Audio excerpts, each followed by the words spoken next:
y vamos a compartir pantalla entonces para nuestra clase de hoy.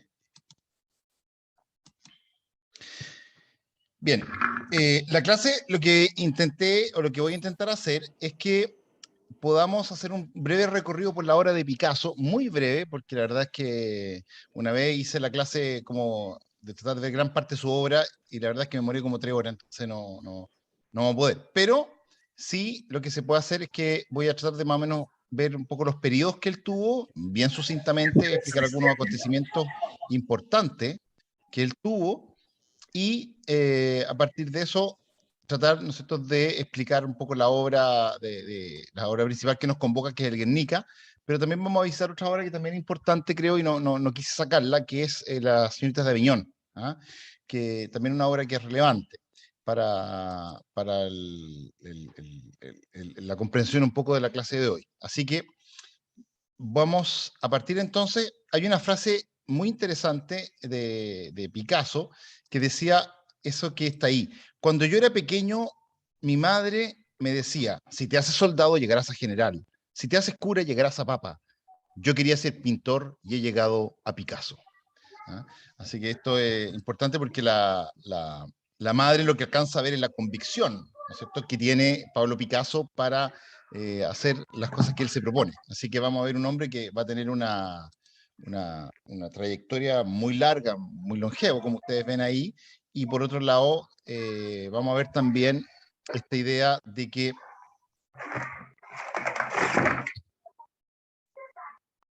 ya, esta idea de que Picasso, ¿no es cierto?, va a lograr hacer una obra muy rica, va a pasar por diferentes estilos. Habitualmente nosotros decimos Picasso es cubista, pero no es solamente cubista, ¿ah? Sino que son muchos los estilos por los cuales él transita, y de hecho la obra del Guernica es una obra que tiene elementos cubistas, pero es más bien expresionista, podemos decir, en su concepto, digamos. Entonces vamos a ir viendo un poco esas cosas. Bueno, vamos a ver el Pablo Picasso, 1881-1973, el genio revolucionario de las señoritas de Aviñón al Guernica. Bueno, como les decía, vamos a ver algunos datos biográficos. Él nace, primero él es malagueño, nace en la ciudad de Málaga un 25 de octubre. Su padre era un profesor de dibujo y pintor, ¿ah? Pintaba básicamente motivos, le gustaba pintar palomas más bien, era como el tema que más frecuente en él, y trata de transmitirle un poco su oficio a su hijo, pero vamos a ver que su hijo, Pablo, va rápidamente a superarlo, él se va a dar cuenta de eso y en algún minuto, cuando se da cuenta que no tiene nada que enseñarle, le va a regalar sus pinceles y sus telas, digamos, a su hijo, porque él se da cuenta que él no va a ser un gran pintor nunca, como él pensaba, él soñaba, digamos, que él iba a ser un gran pintor, pero claro, un pintor que claro, hizo clase en la universidad, podemos decir, en una academia de arte, en algún minuto, en La Coruña, pero en general podemos decir que no va a ser sobresaliente, pero sí su hijo, ¿ah? Va a dar prontos signos de que es un pintor muy capacitado, ¿ya? Hay una parte de su vida en que va a estar afectado por la muerte de una de sus hermanas, que va a fallecer de difteria, y va a haber después también otros elementos donde se va a trasladar de algún momento, ¿no es cierto? Picasso va a dejar su familia y se va a ir a instalar a Barcelona, donde va a consagrarse como pintor, podemos decir. Va a tomar contacto con la vanguardia que hay en Barcelona, que es lo más avanzado. Ahora, está todo pasando en París, podemos decir que París es el centro de la vanguardia, y dentro de España lo más avanzado, podemos decir, con lo que estaba pasando, era principalmente la ciudad de Barcelona. De ahí va a viajar a París, ¿no es cierto?, para el año 1900, o sea, pasar, ¿no es cierto?, el cambio de siglo, pasarlo allá, y ahí va a estar transcurriendo, ¿no es cierto?, en ese momento se va con un amigo, con Casagemas, y Casagemas lamentablemente se va a suicidar, ¿ah?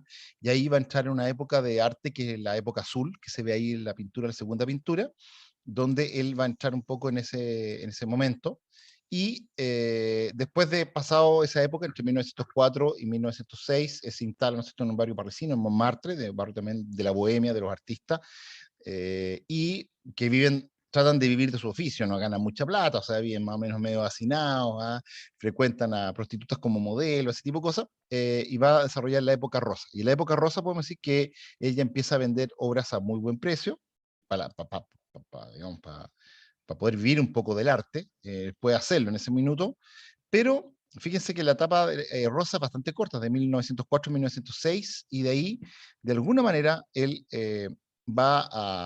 conoce a George Braque, y de ahí intentan llevar la pintura un paso más adelante, de lo que estaba hasta ese momento. Y la ruptura vino, podemos decir, con el cuadro de Las señoritas de Aviñón, que es un cuadro que la verdad que la gente no entendió en ese momento, ¿bien? No lo entienden, ni siquiera los pintores más avanzados, por lo tanto, va a ser bien difícil, pero hay algunas personas que sí lo van a entender. Y de ahí, ¿no es cierto?, va a empezar a cobrar vuelo, y ahí ya se va a empezar a hacer famoso. La figura de Picasso, digamos, que empieza a sobresalir un poco dentro de esta constelación de artistas que había, ¿no es cierto?, en las vanguardias, podemos decir, de los primeros años del siglo XX. Así que es importante un poco en ese momento este paso muy, muy valiente que da Picasso, que se aleja un poco y funda una nueva vanguardia junto con George Braque, que es el cubismo. Pero como les decía, en algún minuto va a conocer, ¿no es cierto?, a Olga Kozlova, que va a ser una bailarina rusa, y de ahí va a volver, ¿no es cierto?, a la pintura más neoclásica o clasicista, abandona la bohemia de alguna manera, ¿no es cierto?, y aparece como en el figurativismo. Ahí va a tener su primer hijo, qué sé yo, va a seguir de un poco a esta bailarina rusa que va dando vueltas por Europa. Bueno, y después ya en el año 25 al 35, por ejemplo, va a tener un impulso surrealista, que se dice, que ahí ya va a conocer a otra mujer, a Marie-Thérèse Walter, que es una niña, ¿no es cierto?, que tiene 17 años, que va a convertirse en su musa de alguna manera, y ahí va a tener más hijas, ¿no es cierto? Y después, el año 36 a 52, que es un periodo que ya podemos decir que hay un compromiso político. Interesante, porque la guerra civil de España, y más o menos que agarra hasta la guerra de Corea. Entonces, la guerra civil de España, la Segunda Guerra Mundial, la guerra de Corea, van a ser un poco clave en la pintura política, podríamos decir, una pintura de compromiso, donde se ve el arte como una figura podríamos decir, ¿cómo llamamos? Al servicio de la ideología. Entonces, en ese sentido interesante. Ustedes saben que es socialista, milita en el Partido Comunista más o menos, ¿cierto? Hace un retrato de Stalin que le vale una crítica bien importante, porque Stalin, ¿no es cierto?, el año 52, como ustedes saben, ¿no es cierto?, ya se descubre un poco toda la crueldad un poco de este hombre, entonces él se aparta un poco, se aleja de la figura de Stalin, pero para entenderlo, ¿ya? Y los últimos años, la última de sus musas, François Gillot, lo abandona. Es la única que lo abandona, porque él deja todas las otras. Deja, ¿no es cierto?, y tiene discrepancias con el Partido Comunista, como le decía, y conoce a su última mujer, Jacqueline Roch, que es la más odiada de las musas de Picasso, ¿no? Porque los aleja, lo hace alejarse de todo el resto de los artistas, ¿no? Entonces, en ese sentido es como no la quiere mucho en el ámbito, digamos, a ella, y ahí él trabaja se va a Vallauris, en el sur de Francia, y ahí va a morir, ¿no es cierto?, el año 1973. Ahí se ve el rostro de Stalin, ¿no es cierto?, en Picasso, en la foto de abajo, a la derecha. Esa es más o menos la semblanza de este pintor, que creó hasta el final de su vida. Como ustedes ven, les decía, pasa por muchas épocas artísticas, o sea, tiene mucho, en ese sentido, recorre un amplio espectro de las vanguardias, así que en ese sentido es bien importante un poco la labor que él hace.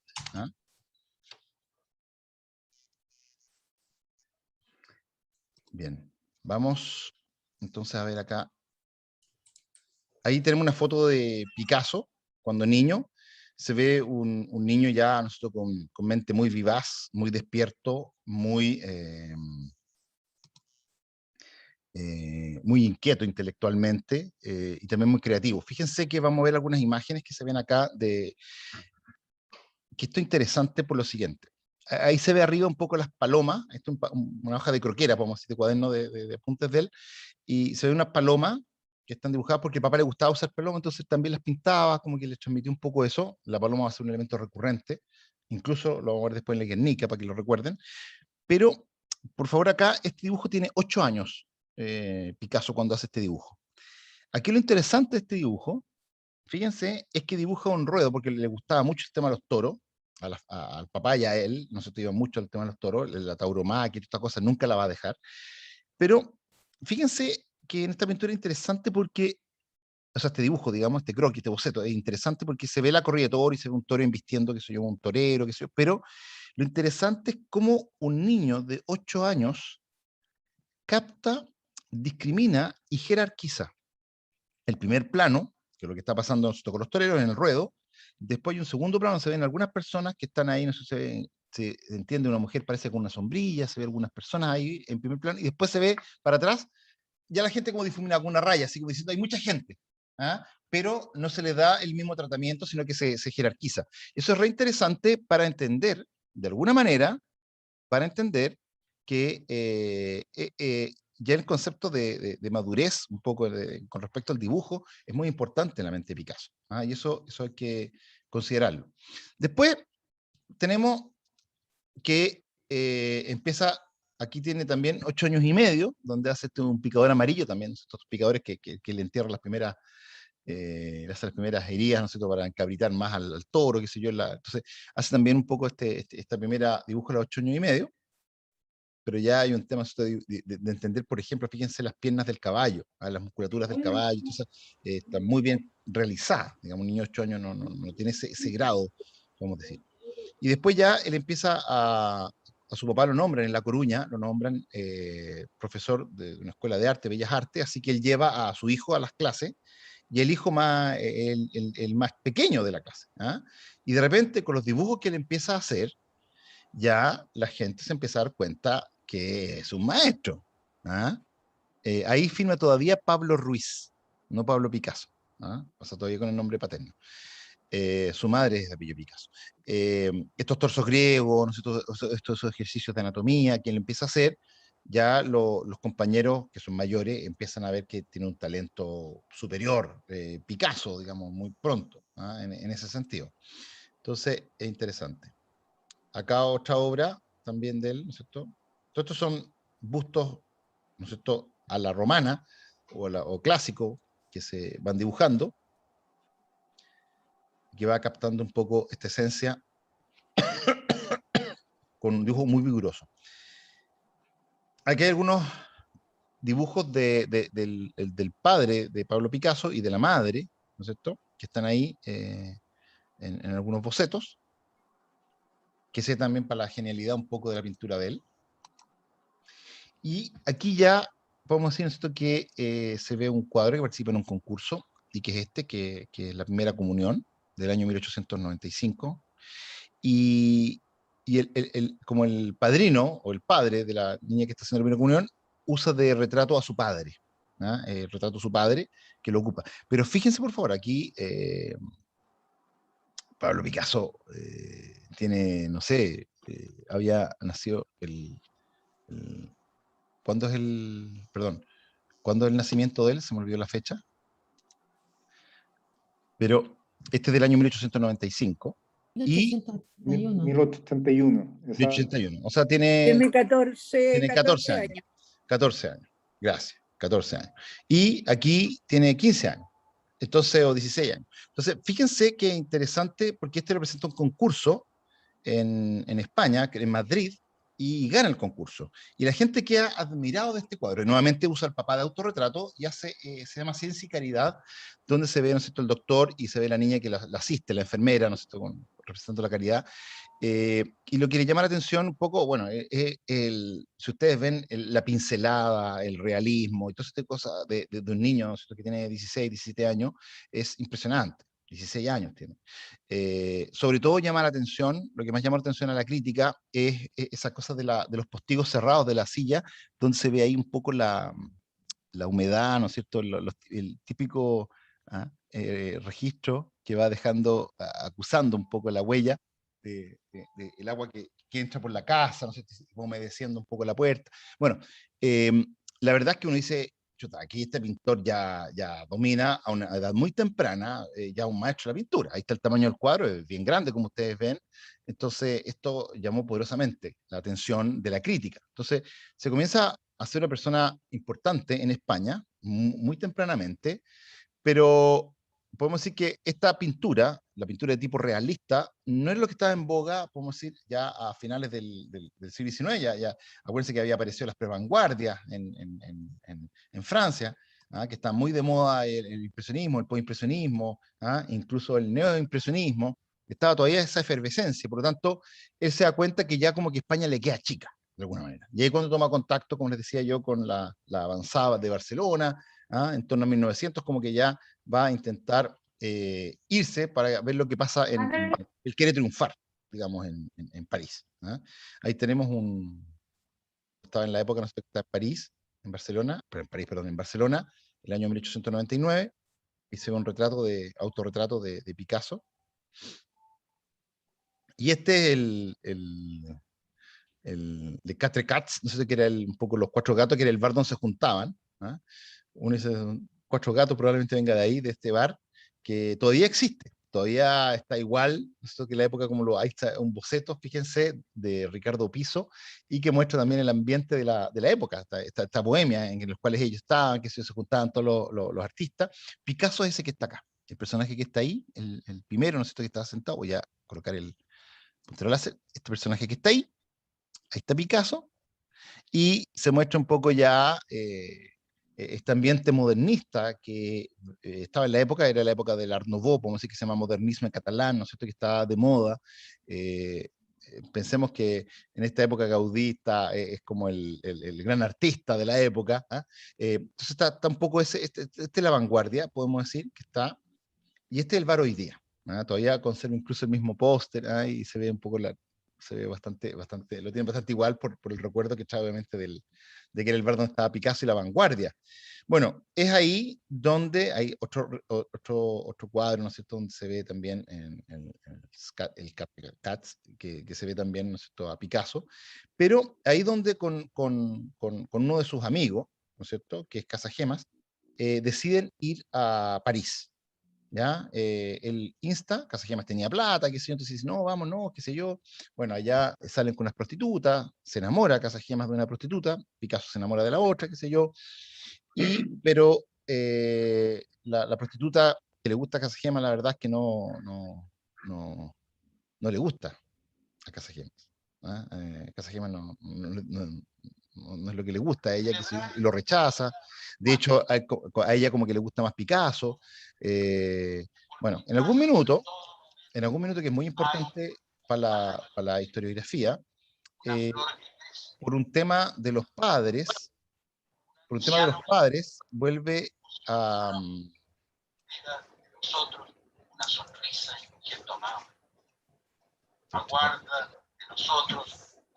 Sí. Aprovechamos de recordar a los asistentes, ¿verdad?, poder apagar el micrófono para poder escuchar de mejor manera la sesión del día de hoy. Muchas gracias. Sí. Bueno, el tema es que en Casagemas se queda en París, él vuelve creo que no me acuerdo si a Málaga, a La Coruña, pero vuelve a España porque algo pasa con su papá, qué sé yo. Y en ese intertanto, Casagemas como que al verse rechazado por la mujer que ama, decide suicidarse. Y se dispara adelante en un bar, digamos, con esta mujer que lo había rechazado, que se iba haciendo un discurso a sus amigos que están ahí en la mesa en un bar, y se dispara un disparo en la cabeza, en la sien, y se suicida. De forma espantosa. Picasso no está ahí, ¿no es cierto? Y él vuelve y hace estos dos cuadros de Casagemas muerto, ¿no es cierto? En 1901, este otro también, y en ese minuto comienza lo que se llama el periodo azul de Picasso. Una época de profunda depresión. Picasso vuelve a donde Casagemas, o sea, a ver a su amigo Casagema al funeral, no al funeral, sino que al cementerio, comete un error, digamos, se enamora de la mujer que había provocado de alguna manera la muerte de Casagema, duermen en la cama donde dormía Casagema, digamos, hay toda una cosa bien dramática un poco en eso, y esto lo hunde en una tremenda depresión y complejo de culpa, y una cuestión ahí, ¿no es cierto?, que lo va a poner en esta época bastante depresiva, que es la época azul, ¿no es cierto?, además muy fría, que recuerda un poco ese periodo bastante tremendo en su historia. ¿Ah? Y eso va a ser interesante. Y aquí hace el entierro de Casasqueña, ¿ah?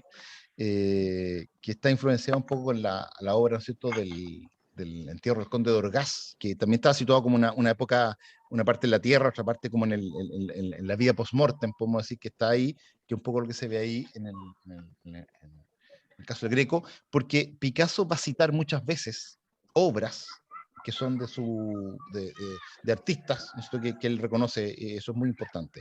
¿Bien? Y Flo, voy tell a, Sophie and Mundo to come. We have to go. Cristian, voy a decirles a las personas, por favor, a Mary Luis, María Barca y Enrique Texido, que por favor apaguen sus micrófonos. Muchas gracias. sí, es que yo no alcanzo a verlos donde están para apagarlo, entonces. Ya, pero creo que están todos ahí silenciados. Ya, volvemos entonces, disculpen, ¿ah?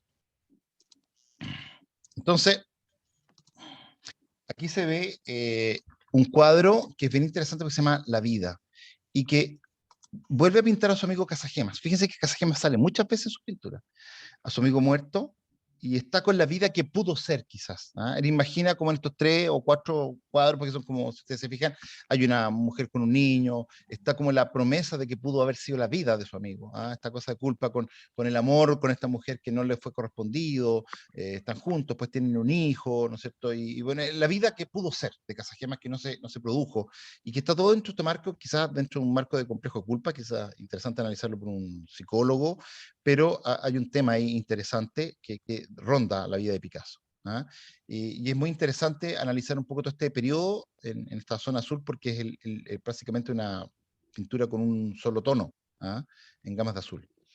Entonces dice, tiene 22 años, pinta esta obra que se llama La vida. Dice, composición alegórica y muy moral, Pablo regresa a la tragedia que tanto le ha conmocionado. Germaine, que se llama ¿no sé, esta novia, digamos, que había sido también amante de Picasso, Germaine y Casagemas abrazados y frente a ellos el niño que podrían haber tenido juntos. Es una especie de realidad transfigurada, la proyección de una pareja con un hijo que podría haber sido la vida de su amigo Casagemas. Es una forma de sentido de culpabilidad, amor, arrepentimiento, redención. Con esta composición Picasso cierra el capítulo más oscuro de su vida. Y vamos a decir que cierra ahí el año 1904, cuando se reinstala en París, y ahí ya va a transitar hacia la nueva época, hacia una nueva época, que es esta época rosada. Él gustaba mucho de ir al circo, toda esta vida del circo le fascinaba, porque era la expresión de la vida bohemia, de estos hombres itinerantes que visitaban ciudades, ¿no es cierto?, haciendo sus espectáculos, qué sé yo. Entonces aquí se ve una familia circense, o arlequina y toda esta cosa, que también ya marca una alegría de vivir una cosa más optimista, con estos gomas rosadas, que tuvo muy buena acogida en la gente, en el público, la crítica, lo cual nosotros pudo empezar a vender obras y que le encargaban varias obras, entonces había marchantes que se interesaban por la obra de Picasso.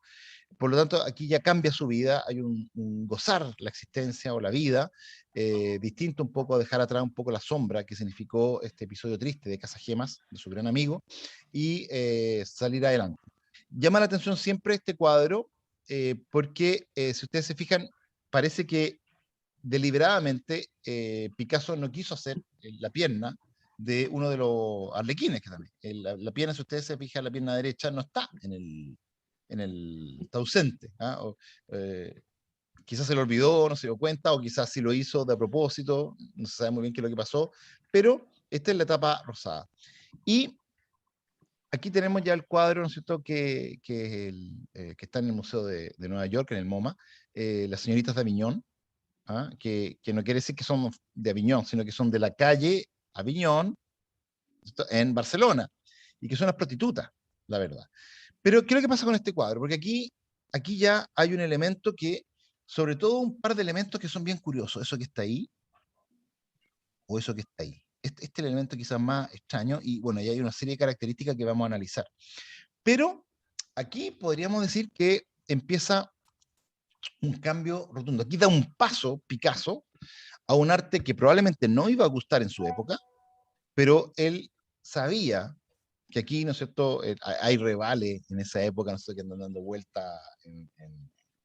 qué sé yo, el mismo Amadeo Modigliani, qué sé yo, y otros pintores que están, ¿no es cierto?, en la época de las vanguardias, que andan dando vuelta, pero que él quiere ir un paso más adelante, ¿ah? Y él quiere llevar un poco la vanguardia. Y hace esto. Esta es la obra, el resultado, como les decía, que sus mismos compañeros del taller le dicen, tú estás loco, ¿qué hiciste? ¿Qué es esto? ¿Ah? La gente no entendió.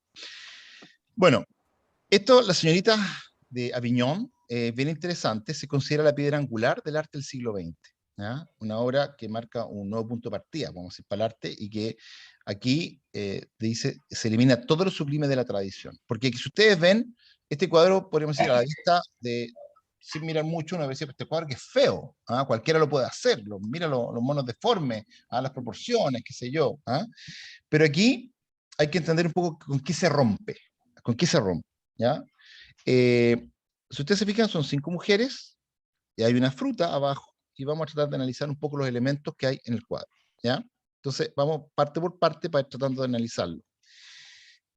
Primero, en las 2 mujeres del centro, todavía queda un registro de lo que podría ser la remembranza, el recuerdo de un arte figurativo. ¿Ah?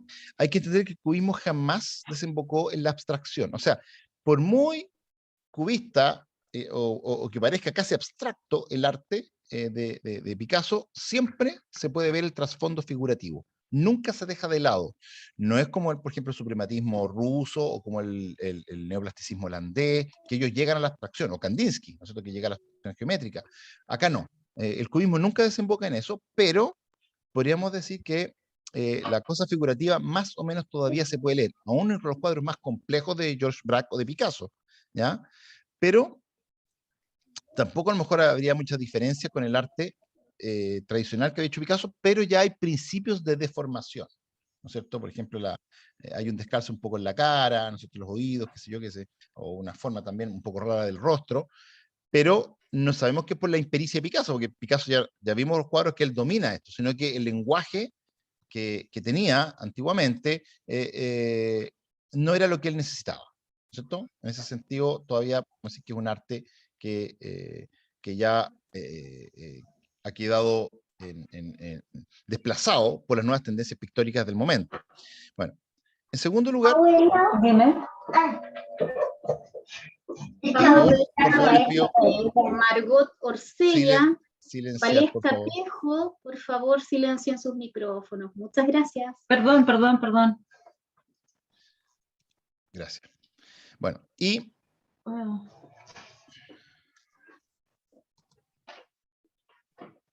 bueno, acá tenemos un segundo elemento, que es la fuente que está abajo, y que, fíjense que la fuente de abajo,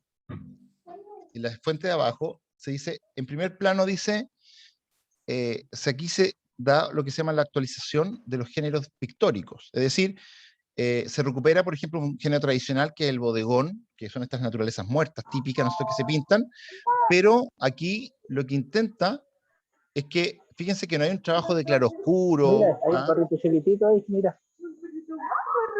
Vamos a pedir, por favor, que Ángelo, Arturo, Valesca Tejo, por favor, silencien sus micrófonos, que se está escuchando lo que están hablando en la casa. Gracias.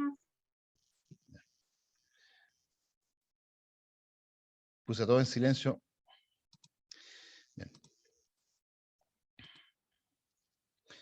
Bueno, y en este caso, fíjense, aparecen estos, pero ya en un lenguaje bastante más esquemático, si ustedes quieren. ¿Ah? Y eso es importante al aparecer esta idea, ¿no es cierto?, del bodegón, pero ya llevado un lenguaje esquemático sin los juegos típicos, ¿no es cierto?, del claroscuro, ¿ah? de esta especie de trampa al ojo que se hacía antes, sino que se muestra, pero como una cita al bodegón. Otro elemento interesante es la deformación, ¿no es cierto?, de la realidad. Fíjense, por ejemplo, el tamaño del pie de la persona o de la mujer, ¿no es cierto?, que está a la izquierda, el cuadro abajo, se ve primero la corrección que se hace en el dibujo, que las líneas, fíjense que descalzan un poco con lo que corresponde al pie. Esa ruptura por un lado, de las proporciones, como también del dibujo con el color, es interesante porque estos son herencias de una vanguardia que había aparecido unos poquitos años antes, 2 años antes, hace 1905, había aparecido, ¿no es cierto?, el expresionismo alemán, y que también tenía un poco esta idea de las cosas angulosas, ¿no es cierto?, una liberación también fovista, quizás también en el tema de la violencia de la tela, digamos, en el color. O sea, había unas cosas bien interesantes que aparecían. Otro elemento, y que tiene que ver porque Picasso empieza a explorar con mucho interés el arte que se daba en África, el arte primitivo, de las máscaras, que se usaban, ¿no es cierto?, en estas artesanías, un propio de las colonias que había en África. Entonces, él repara en ese interés, en ese esquematismo también, ¿no es cierto?, tan conocido, de las máscaras africanas. Entonces hay una influencia por esas tallas africanas que van a inspirar también, ¿no es cierto?, estas ideas con estos planos cortantes que se aprecian, ¿no es cierto?, la deformidad del rostro, y también estas incisiones que hay un poco en la cara, que son reflejo un poco de la talla, cuando se aplicaban, ¿no es cierto?, las marcas de la talla que quedan en la madera. Y que quizás, digamos, aquí está lo más cubista del cuadro, y que tiene que ver un poco con esta cara, ¿no es cierto?, que es una ruptura con respecto a lo que se llama el retrato tradicional, porque aquí lo que hay es que ya el rostro está totalmente descalzado, si ustedes se fijan. O sea, ya hay una influencia un poco de lo que ha pasado con los rostros de acá, si ustedes quieren, con las máscaras africanas, y acá ya se va mezclando todo, y aparece una forma que ya cuesta mucho entenderla, pero tiene que ver con esta posibilidad de las múltiples miradas. Hagan de cuenta, para entender el cubismo, que lo que intenta como vanguardia va a ser prácticamente registrar todo el universo de miradas posibles. Es decir, incorporar, fíjense lo que voy a decir, el tema del tiempo en la pintura. Habitualmente nosotros tenemos con la pintura egipcia la bidimensionalidad, con el Renacimiento la tridimensionalidad, y con el cubismo se intenta incorporar la cuarta dimensión, que es el tiempo. Es decir, cuando el observador se desplaza en torno a un objeto, y cómo es toda esa vista. Cuando ustedes, imagínense que toman una foto, vamos a mostrar un cuadro después de Robert Delaunay, pero de la Torre Eiffel. Ahí van tomando muchas fotos de distintos puntos de vista que ustedes están mirando la Torre Eiffel. Van recorriendo, suben a Montmartre y toman las fotos hacia abajo, después, ¿no es cierto?, desde qué sé yo, el campo de Marte, después a lo mejor desde, no sé, una vista desde el Trocadero, otra vista, qué sé yo, no sé, de los Inválidos, hacia la Torre Eiffel, y pues cuentan todas esas fotos y las pegan. Y queda como un collage visto de diferentes puntos de vista a la vez. Eso es lo que buscaba en este caso, ¿no es cierto?, el cubismo. Porque el cubismo, de alguna manera, y hay que ver que en 1905 se publica la teoría de la relatividad, ¿no es cierto?, Einstein con toda esta cosa, entonces todos estos elementos son súper importantes en ello. Entonces la pintura busca eso. Y finalmente también la concepción del espacio, que aquí estamos viendo en la parte inferior derecha del cuadro, donde en el pliegue anguloso de las sábanas se observa el nuevo sentido que adquiere o adquiría el espacio, que carece de profundidad y prefiere una acumulación de planos que conduce a la confusión, o que produce confusión, de alguna manera. ¿Se fijan? Se evita un poco en ese sentido como que... es como mirar con un lente, con un zoom que acerca la red y los planos se empiezan a juntar, a acoplar unos con otros, ¿ya? No viendo la distancia habitual. En ese caso aparecen los aportes de esta nueva vanguardia que se va a llamar el cubismo, y ahí se ve también la influencia de las tallas africanas muchas veces que va a tener contacto Picasso, y después Picasso va a empezar a desarrollar escultura basada, inspirada también en las tallas africanas. Entonces es muy interesante un poco lo que él va a empezar a ver en su obra. Y esto es lo que les decía yo. El caso de los egipcios, para representar la realidad nosotros podemos decir que una de las cosas más difíciles es representar las cosas como las vemos, porque habitualmente uno las representa más bien como sabe que son las cosas, más que como se ven las cosas. Y así es más fácil, por ejemplo, representar un estanque visto en planta, el estanque de agua, pero las cosas que están dentro del estanque se prefieren representar en los egipcios, este es del jardín de Nebamun, de 1400 a.C., del Imperio Nuevo. Se ve, por ejemplo, los peces y los pájaros, los patos, nosotros se ven de perfil. También se ven los árboles de perfil, lo que están viendo ustedes ahí. Se abaten incluso en el lado izquierdo, ven que se abaten para hacerlos pegados, ¿no es cierto?, al lado del estanque, y se alcanza a ver, ¿no es cierto?, esta idea. Incluso podemos reconocer que hay palmeras datileras, que hay cedros del Líbano, o que hay otras especies de árboles, también de pato uno podría saber qué especie es, es decir, hay un cierto naturalismo al representar la especie, pero desde una visión muy específica, ¿no es cierto? Que la visión lateral en este caso para algunos aspectos y otros de planta para otros aspectos. Esta es la visión bidimensional de los egipcios. Después la historia del arte avanza y en el Renacimiento aparece ya la perspectiva que da la idea, la sensación de algo tridimensional. Y esto es lo que se llama la perspectiva matemática. Es decir, la perspectiva matemática funciona en torno, ¿no es cierto?, a lo que se llama un eje de simetría, que es la línea vertical que aparece ahí, a una línea horizontal, ¿no es cierto?, que es la línea de horizonte, y el cruce de ambos que se llama el punto de fuga. Y del punto de fuga aparece, ¿no es cierto?, todas la estructura del cuadro. Y vemos que hay una exposición simétrica, qué sé yo, donde se ve el piso que marca un poco esta sensación de profundidad en el cuadro, y marca un poco toda esta sensación. Entonces, es bien interesante porque el Renacimiento lo que hace es construir un modelo de representación del espacio que sea matemático y que permita parecerse a como uno ve. Parecerse, porque la verdad es que esta es una visión de un hombre que tuviera un ojo y tuviera un pie que no se movería, porque es una visión estática, podemos decir, y muy equilibrada. De hecho, la composición es bastante equilibrada, o sea, es como simétrica. En la mitad lo que pasa a un lado con lo que pasa al otro lado es prácticamente igual, ¿se fijan? Pero que permite representar un poco el espacio arquitectónico. Y ahí se ve el contorno un poco de la figura. Es decir, si yo sacara el cuadro, vería una estructura subyacente que nos permitiría, de alguna manera, ahí está la línea celeste, la que recorre un poco las casas, podríamos reconocer un poco la estructura del cuadro. ¿Se fijan que eso que está ahí? ¿Ah? Y ahí tenemos el cuadro. Pero eso es más o menos lo interesante. Bien, por lo tanto, lo que intentaba el cubismo de alguna manera era tratar, ¿no es cierto?, de traducir toda la naturaleza, pero en formas geométricas, a reducirlo a formas geométricas, un poco lo que ya había dicho Cézanne, este post-impresionista famoso que se va a la Provenza, al sur de París, de Francia, perdón, y que intenta indagar, ¿no es cierto?, acerca de que todos los elementos podrían reducirse, como decía él, a cubos, cilindros, conos y esferas, básicamente. Y eso era interesante. Entonces, y todo se reduce como a tratar de presentarlo en el mismo plano, sin esta idea de perspectiva, es lo que hacía un poco el cubismo. Entonces, podemos decir que se rompe con este estatuto vigente de la perspectiva, como vemos este cuadro de Piero La Francesca, que estaba todo así, todo se estructuraba, ¿no es cierto?, con esa profundidad de campo, donde había ciertos elementos compositivos, que iban marcando, ¿no es cierto?, este eje de simetría, la línea horizonte. Se fijan que los ojos coinciden ahí más o menos a la misma altura todo, y de ahí parten todas las líneas que configuran un poco el centro óptico del cuadro, que era un poco la forma como se componían. Entonces, aquí podríamos decir que lo que hace el cubismo es liberarse de que la pintura tuviese una dependencia ciega o un compromiso con la apariencia real de las cosas. ¿Se entiende? Ya no tenía que ser una especie de estar subordinada a cómo eran las cosas para representar la pintura. Ya la pintura no era buena porque se parecía al original.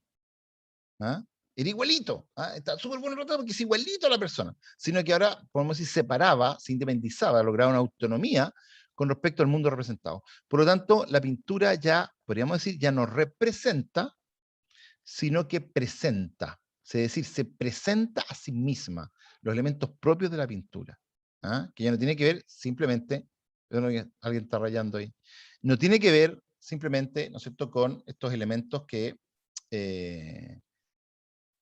simplemente intentaban reflejar la realidad. ¿Ya? Y ese elemento yo creo que es interesante para poder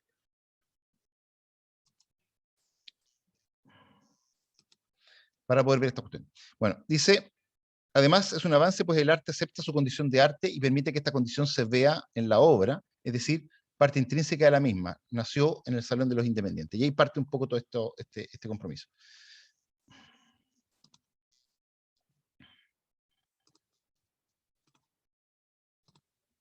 Bueno, ahí se ve también los trazados reguladores, la proporción áurea, los típicos elementos que había en esto.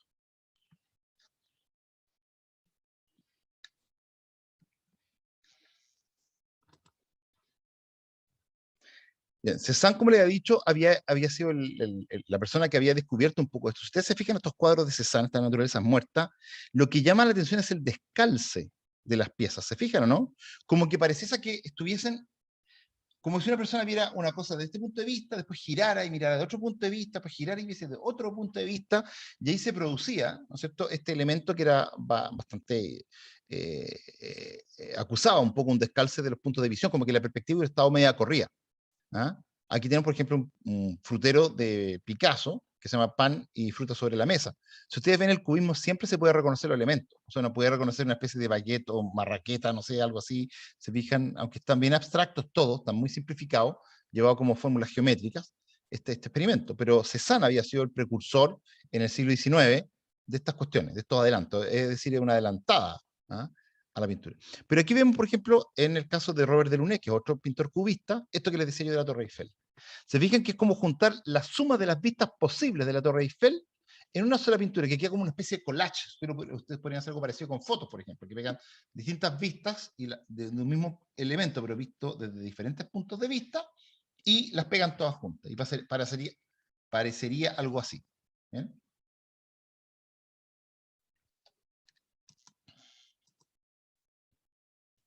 Entonces, en ese sentido, muy interesante. Bueno, para hacer una síntesis un poco de los elementos, de los antecedentes de la obra de Picasso, es necesario que veamos los elementos de los, podemos decir, de los cuales, de las fuentes de las cuales bebe Pablo Picasso. Primero, podemos decir de los fauvistas. La palabra fauve significa fieras, y que básicamente, la fecha que está ahí no tiene nada que ver, porque los fauvistas son de comienzo de siglo, pero está el arte africano como segunda fuente, suministra un vocabulario inédito, un poco para la obra de él, que logra sintetizarlo en la pintura occidental, y esos elementos son los descubrimientos científicos, ¿ah?, que es la óptica, la física y la química. Todos estos elementos van a fusionar, podemos decir, van a ser antecedentes de la obra de Picasso, y de los fauvistas podemos decir que es el valor expresivo de los materiales, la vinculación entre forma y espíritu, rompe con la asociación con el objeto. O sea, por ejemplo, ya un tronco no tiene que ser que café, yo puedo pintar un tronco rojo, ¿no es cierto?, y un árbol azul, no tiene por qué ser el verde tradicional, sino que se rompe esas típicas asociaciones cromáticas con las cosas, y prima la visión subjetiva del artista, es decir, cómo el artista lo ve. Ya no tiene como exigencia el ser una reproducción, como les decía, ni una representación fidedigna a la realidad, sino que esto emana de la mente del artista, que está liberado, podemos decir, ¿no es cierto?, de esa tradición. Del arte africano están las tallas africanas, como decíamos, en madera, están los grandes planos facetados, esta cosa como de cortes que va haciendo estas líneas angulosas, y los volúmenes rotundos y enérgicos, ¿ah?, que va a ser también, lo vamos a ver también en el Guernica. Y un tercer elemento son los descubrimientos científicos, que dan coherencia interna y credibilidad, el orden y el análisis minucioso, la teoría de la relatividad de Einstein, esta cosa en el espacio del mundo relativo, y los cuestionamientos de los conceptos de tiempo y espacio, ¿no? Esta idea un poco del plano, ¿cómo se llama? Cuando se juntan, digamos, los distintos planos, se pierde un poco la idea, la noción de perspectiva, qué sé yo, todo ese tipo de cosas, que rompe esta idea de las múltiples de visión posible, incorporar el recorrido, ¿cierto?, en la pintura, la cuarta dimensión, el tiempo, digamos, la pintura, son elementos que van a aparecer en esto. Y podemos decir que Picasso actúa como un crisol que sintetiza toda esta fuerza, ¿ah? Y ese es un poco lo importante. Por un lado, podemos decir que algunos conceptos que va a trabajar Picasso: investigación y experimentación constante a través de la obra de arte, y por eso él va cambiando de estilo todo el tiempo, por esta nueva autonomía que él siente que tiene el artista. En segundo lugar, la fragmentación geométrica del espacio, dado por esta idea del cubismo. En tercer lugar, tenemos la configuración de la figura en planos interrelacionados. En cuarto lugar, el cuestionamiento de la tradición y de las convenciones estéticas. En quinto lugar, el arte como denuncia y crítica social y política, que va a ser, como les decía, el periodo entre 1936 a 1952, podemos decir. En esa época va a ser muy fuerte un poco el arte en ese alineamiento de Picasso. Y finalmente, el arte como fuente de novedad, experimentación, originalidad y polémica, ¿ya?, como elementos que van a aparecer un poco en su obra. Entonces, todo esto es re interesante para entender un poco la obra de Picasso en general, que va a traspasar prácticamente toda la obra. Lo único quizás más específico podría ser esto, el arte como denuncia, crítica social y política en general, que es una es una parte que podríamos decir que se clasifica entre el año 36 y el 52, pero todo el resto es bastante consustancial y coherente con toda la obra de Picasso a través de todo el tiempo, de su obra. Bien. Aquí tenemos algunas pinturas de las mujeres que amó, para reflejar también la variedad de estilos.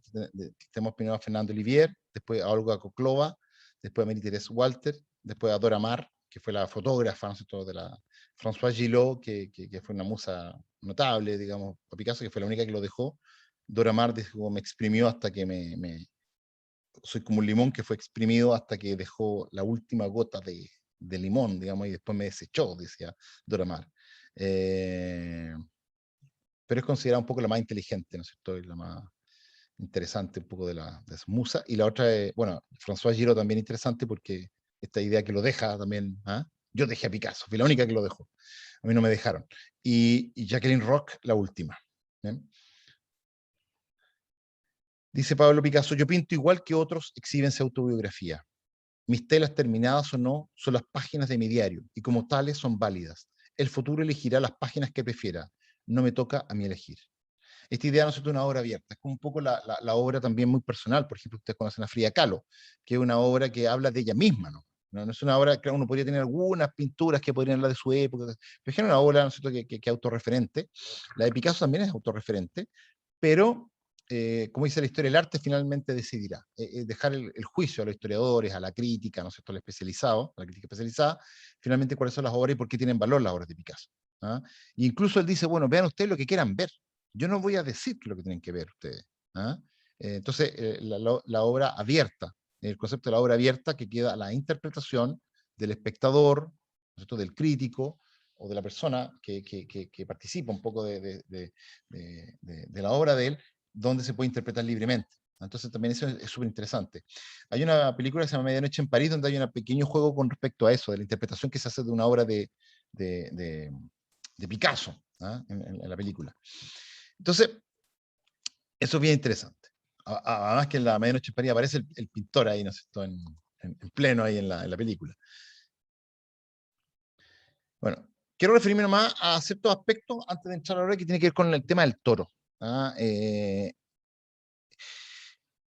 Hay mucha referencia en la pintura de Picasso, el toro, ¿no es cierto?, como una especie, es un símbolo en España, ustedes saben, ¿no es cierto?, el tema del juego del tauromaquia, que es el juego entre el hombre y la bestia, y el dominio finalmente del hombre sobre los poderes que tiene la bestia, pero a veces la bestia, ¿no es cierto?, supera al hombre, lo cornea, ¿no es cierto?, lo deja muy mal herido, a veces mueren incluso toreros, ¿no es cierto?, bajo los cuernos o las cornadas, ¿no es cierto?, de uno de estos animales. Pura testosterona, ¿no es cierto?, pura fuerza, puro vigor, pura sexualidad, digamos, una especie de celebración un poco de los elementos instintivos, como decir, de que se desatan, ¿no es cierto?, y que dominan de repente, ¿no es cierto?, estos animales. Entonces, en ese sentido hay un juego, ¿no es cierto?, de cómo la razón intenta someter a la fuerza bruta, al instinto, al poder instintivo. Hay todo un juego en eso. Bueno, y él se ve a sí mismo, y esto es interesante, él se ve a sí mismo como una especie de toro, de un toro indómito, que intenta dominar en este caso a las mujeres. Y se ve con algunas, ¿no es cierto?, cuando él ve, por ejemplo, a Marie-Thérèse Walter, ¿no es cierto?, esta niña de 17 años, y el mayor ya, ¿no es cierto?, de 40, que se abalanza sobre, ¿no es cierto?, esta niña, como esta cosa como virginal que él rompe. Bueno, hay una cosa ahí. Entonces, interesante un poco en el tema del toro, porque también es lo propiamente español, esta idea, ¿no es cierto?, de este especie de macho dominante, de macho alfa, muy presente en la personalidad de Picasso. Hay una cosa como taurina ahí muy potente en el imaginario que él hace, y que se ve aquí en múltiples imágenes de Picasso. Este toro que somete con violencia. Y por otro lado, también fíjese esta otra faceta también del toro, y llegar cómo él llega a la concepción del cubismo analítico y el cubismo sintético. Un toro. Nosotros aquí dibujado con carboncillo, de manera, podemos decir, que figurativa, naturalista, un boceto así como rápido de un toro, pero aquí hay un proceso que él va a hacer de cómo llegar a lo esencial del toro. Si yo tuviera que hacer un proceso para decir cuál es lo esencial, y aquí un poco se entiende el cubismo también desde esta mirada. Por un lado, primero, para ver lo que es el toro, la esencia del toro, primero hay que hacer una caricatura, porque la caricatura, ¿qué es lo que hace? Exagera algunas dimensiones del toro que llaman más la atención. Entonces se dimensionan, se sobredimensionan, podemos decir, y luego que yo tengo eso, ver un poco cuáles son las líneas estructurantes de este toro, y de a poquito empezar a hacer una especie de síntesis o de reducción de sus elementos sistemática para llegar finalmente a lo que es esencial. Entonces, de a poquito, él va haciendo este proceso en el cual, podríamos decir, se logra ver esta idea de la reducción del animal a sus componentes más esenciales, ¿ah? Que estamos viendo en esta reducción. Son 12 láminas donde va a llegar a finalmente lo que es lo esencial. Hay una frase que a veces se atribuye a Miró, ¿cierto? O a Picasso, pero que decían, ¿cierto?, que tuve que dibujar toda la vida para aprender a dibujar como un niño, ¿ah? Porque un niño probablemente hiciera algo así. Pero aquí está lo esencial. Aquí sabemos con este dibujo que es un toro y no una vaca. Sabemos que es un toro y no un caballo, por ejemplo. Y está reducido a lo esencial. O sea, esto es lo mínimo. Como decir que uno podría decir, bueno, aquí hay un toro y no otra cosa, digamos. Esa reducción. Le mostré 12, acá hay 9 de estos, pero para ver un poco el proceso de reducción sistemática que les mostré yo, porque creo que es interesante que ustedes puedan apreciarlo, ¿eh?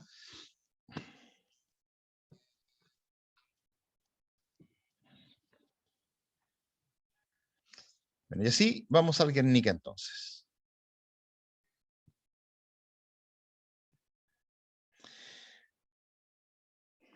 Picasso dice, la pintura no está hecha para decorar viviendas, es un instrumento de guerra ofensiva y defensiva contra el enemigo. Se fijan que acá hay el arte como vehículo de propagación ideológica o de control ideológico, si ustedes quieren, ¿eh? En este caso tiene una actitud política el arte, ¿no? Y es interesante porque él asume una posición frente a lo que está pasando en el mundo. Bien, bueno, el hecho de la causa que es fundante en esto es que hay una exposición en París en enero, le encargan a Picasso, del año 37, le encargan un cuadro gigante, ¿no es cierto?, que ya estaba consagrado Picasso en esa época, por lo tanto le piden, ¿no es cierto?, el gobierno republicano de España, que haga una obra para esta exposición que iba a haber en París el año 37, y que él tenía que entregar porque esta debía estar puesta, qué sé yo, a finales de mayo. ¿Cierto? Se iba a inaugurar esta cuestión. Bueno, y esto se lo encargan en enero. Pero él comienza en mayo a hacer los primeros bocetos de su obra, pero resulta que a fines de abril,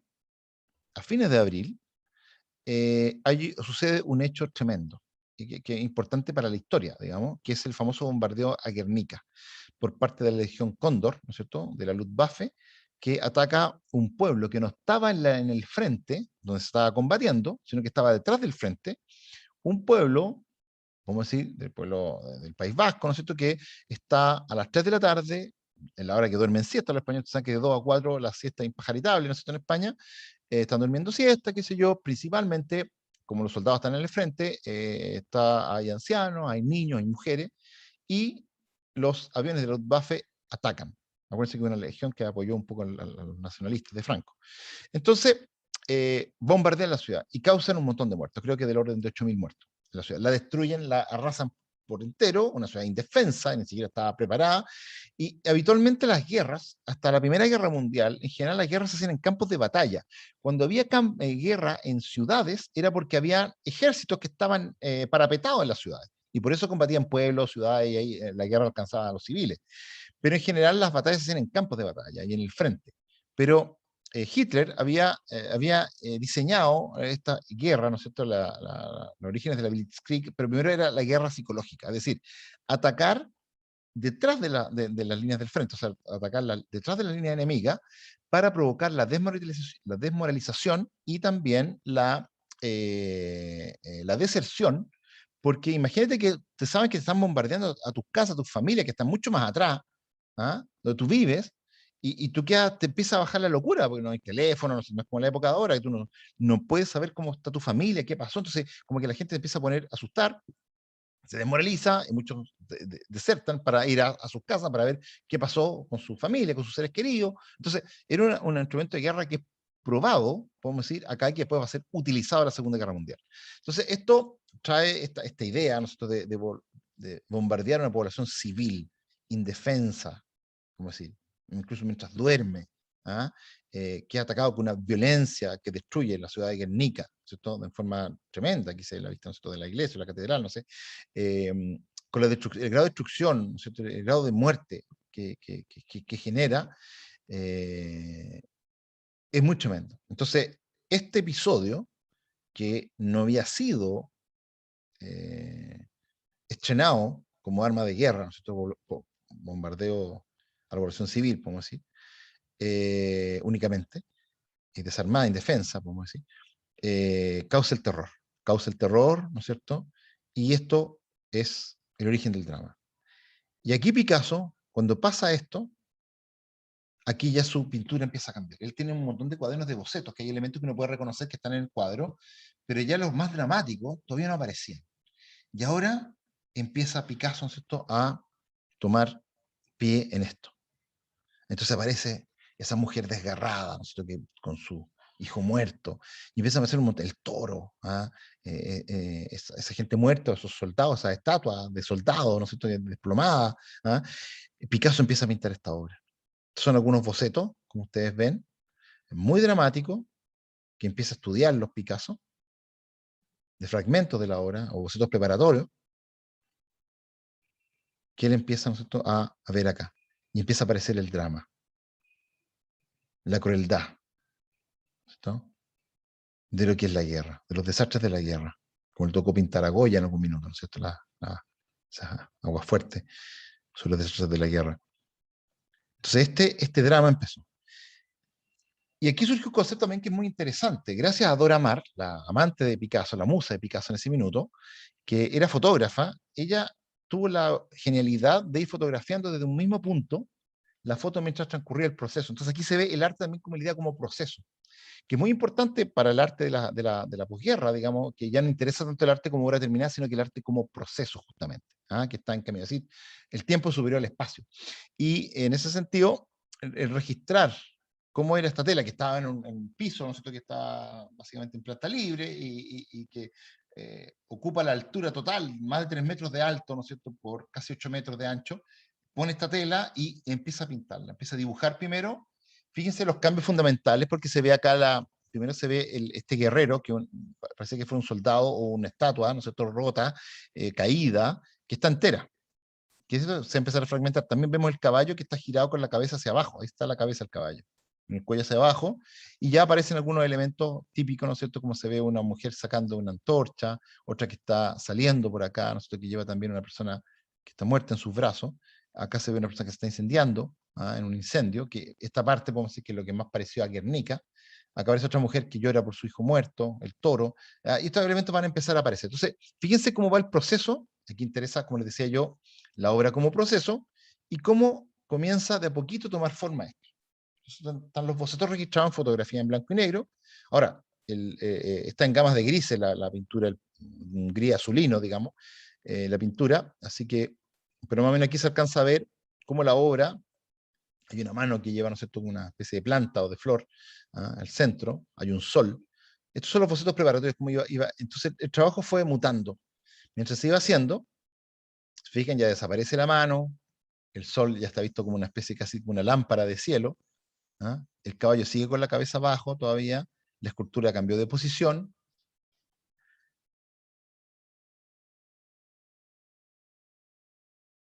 Entonces esta idea del arte como un proceso dinámico que está, ¿no es cierto?, constantemente en cambio, que está siendo revisado, actualizado, podemos decir, según la inspiración del artista, y ya va cobrando forma. Fíjense que el caballo ya subió la cabeza, ahora está arriba la cabeza del caballo, está este sol, pero el sol como que ilumina, no ilumina porque está un sol como en negro, aparentemente. ¿Fíjense? Y ya va cobrando forma, de alguna manera, este cuadro.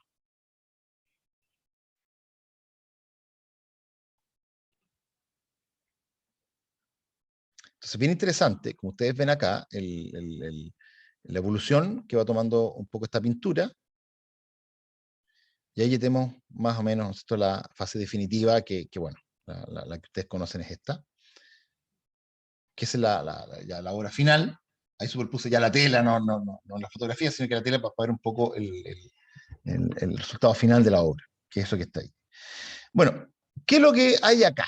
Entonces, vamos a hacer, así como Picasso, igual ¿qué secretos nos esconde esta obra? ¿Ah? Varios.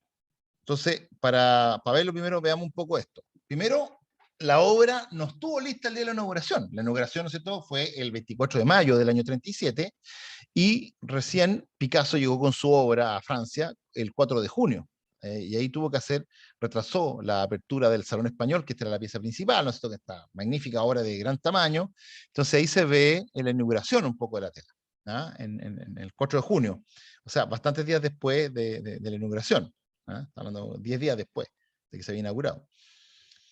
Bueno, ahí está la obra, es óleo sobre tela, tiene 300 o 3,5 metros de altura por casi 7,80 metros 7,80 metros, ¿no es cierto?, de largo, y estuvo después, el cuadro nunca volvió, digamos, a España después de la exposición de París. Se tuvo que ir a Estados Unidos porque para ese tiempo ya habían ganado la batalla, la guerra, habían ganado los nacionalistas, y esto criticaba un poco, ¿no?, el bombardeo justamente de Guernica. Por lo tanto, esta obra no regresó a la España franquista, sino que se fue a Estados Unidos, y en Estados Unidos estuvo en el MoMA o en el Metropolitan, creo que estuvo en el MoMA, hasta que pudo regresar ya, ¿no es cierto?, después de la muerte de Franco, regresó y ahora está en el Museo Reina Sofía en Madrid. Bien. Bueno, ahí está el actual rey, era el príncipe de Asturias, el príncipe Felipe, está con Barack Obama, está mostrando un poco la pintura, el Guernica. Así que lo están analizando los dos. Aquí se puede ver el tamaño, ahí está una de las guardias, dice, por favor, fotos sin flash. Y ahí se ve, ¿no es cierto?, un poco el tamaño colosal que tiene la tela. Más que una pintura, parece un mural, ¿no es cierto?, por el tamaño. Entonces ahí se puede apreciar.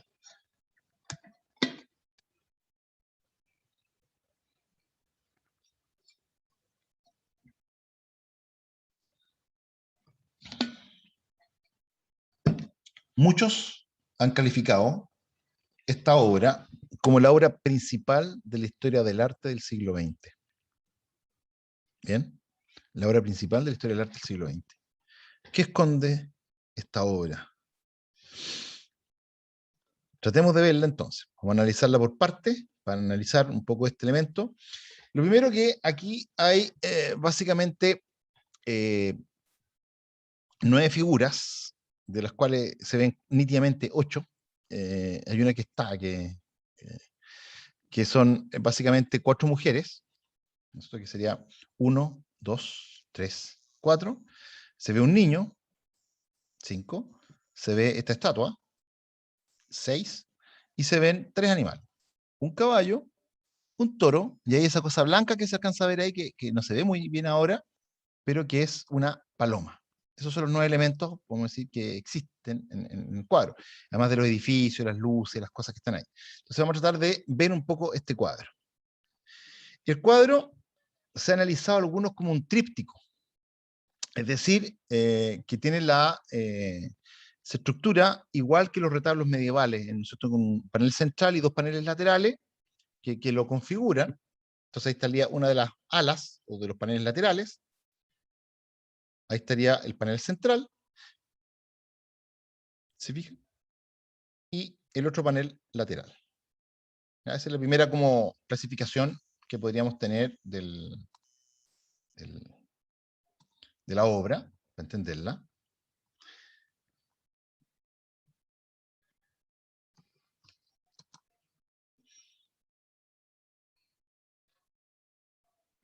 Que podría ser como esa estructura, así como a nivel de estructura de la sintaxis, un poco del ordenamiento, esta idea de los paneles. Algunos lo dividen en 4, ¿no es cierto?, con esa línea que está ahí, que marcaría menos 4 paneles, pero yo lo veo más bien como un tríptico.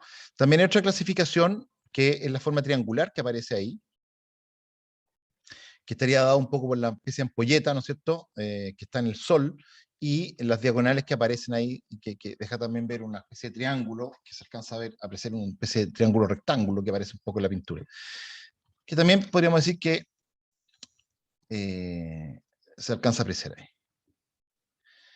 Bueno, veamos, analicemos por parte cada uno de estos personajes, porque se ha dicho con justa razón que la gracia, o uno de los valores más grandes que tiene el Guernica, es que es una cita a toda la historia del arte. Como que aquí está citado, ¿no es cierto?, en conjunto la historia del arte, del cual ya sabemos Picasso era un observador, ¿no es cierto?, notable, que le encantaba. Ustedes saben que iba todos los días al Prado, qué sé yo, era una cosa como...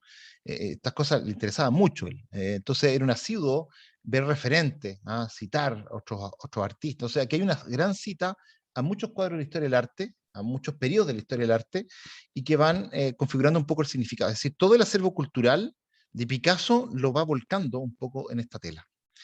Analicemos por parte, como les decía, estos elementos. Primero, perdón, vamos a analizar la primera parte, que es el toro, que está ahí. La mujer con el niño,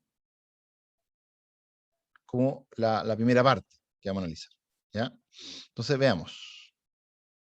El toro. ¿Qué simboliza el toro? Ya hemos hablado bastante del toro, ¿no es cierto? Pero para recordar un poco todas estas fuerzas, estos impulsos instintivos, ¿no es cierto? Esta fuerza bruta, vamos a decir, animal, el dominio, la pasión, la testosterona, el tema sexual o libidinal que hay en el mismo Pablo Picasso. O sea, como él se siente como un toro también, entonces también es autorreferente. Pero también el toro es un animal que es propio de la cultura española, es un elemento muy reconocible de la cultura española. Pero también es una especie de, tiene una función apotropaica, es decir, de poder exorcizar el mal, que aparece, por ejemplo, en los toros gigantes, estos toros alados, ¿no es cierto?, del imperio asirio, cuando, que se llaman, ¿no es cierto?, Lamasu, y que eran los guardianes de las puertas, porque este poder apotropaico, ¿no es cierto?, que protegían de que no entrara el mal dentro de los palacios, y que aparece, ¿no es cierto?, en la cultura asiria, que también lo hacen los mesopotámicos y los babilonios, pero vamos a decir que los asirios desarrollan ya las estatuas más colosales de estos toros alados, con cabeza de hombre, o sea, androcéfalos que se llaman, y que de alguna manera se pueden visitar hoy día en los museos europeos, sobre todo en los alemanes, los ingleses y los franceses, y se creía que estos toros, con cabeza de hombre o androcéfalos, ahuyentaban tanto a los espíritus maléficos como a los enemigos. También hay una cosa, vamos a decir, de ahuyentar el mal. El enemigo sería, ¿no es cierto?, los nacionalistas, en el caso de la guerra franquista, y está ahí. Pero que esté al lado de la mujer también nos puede hablar de también un animal protector.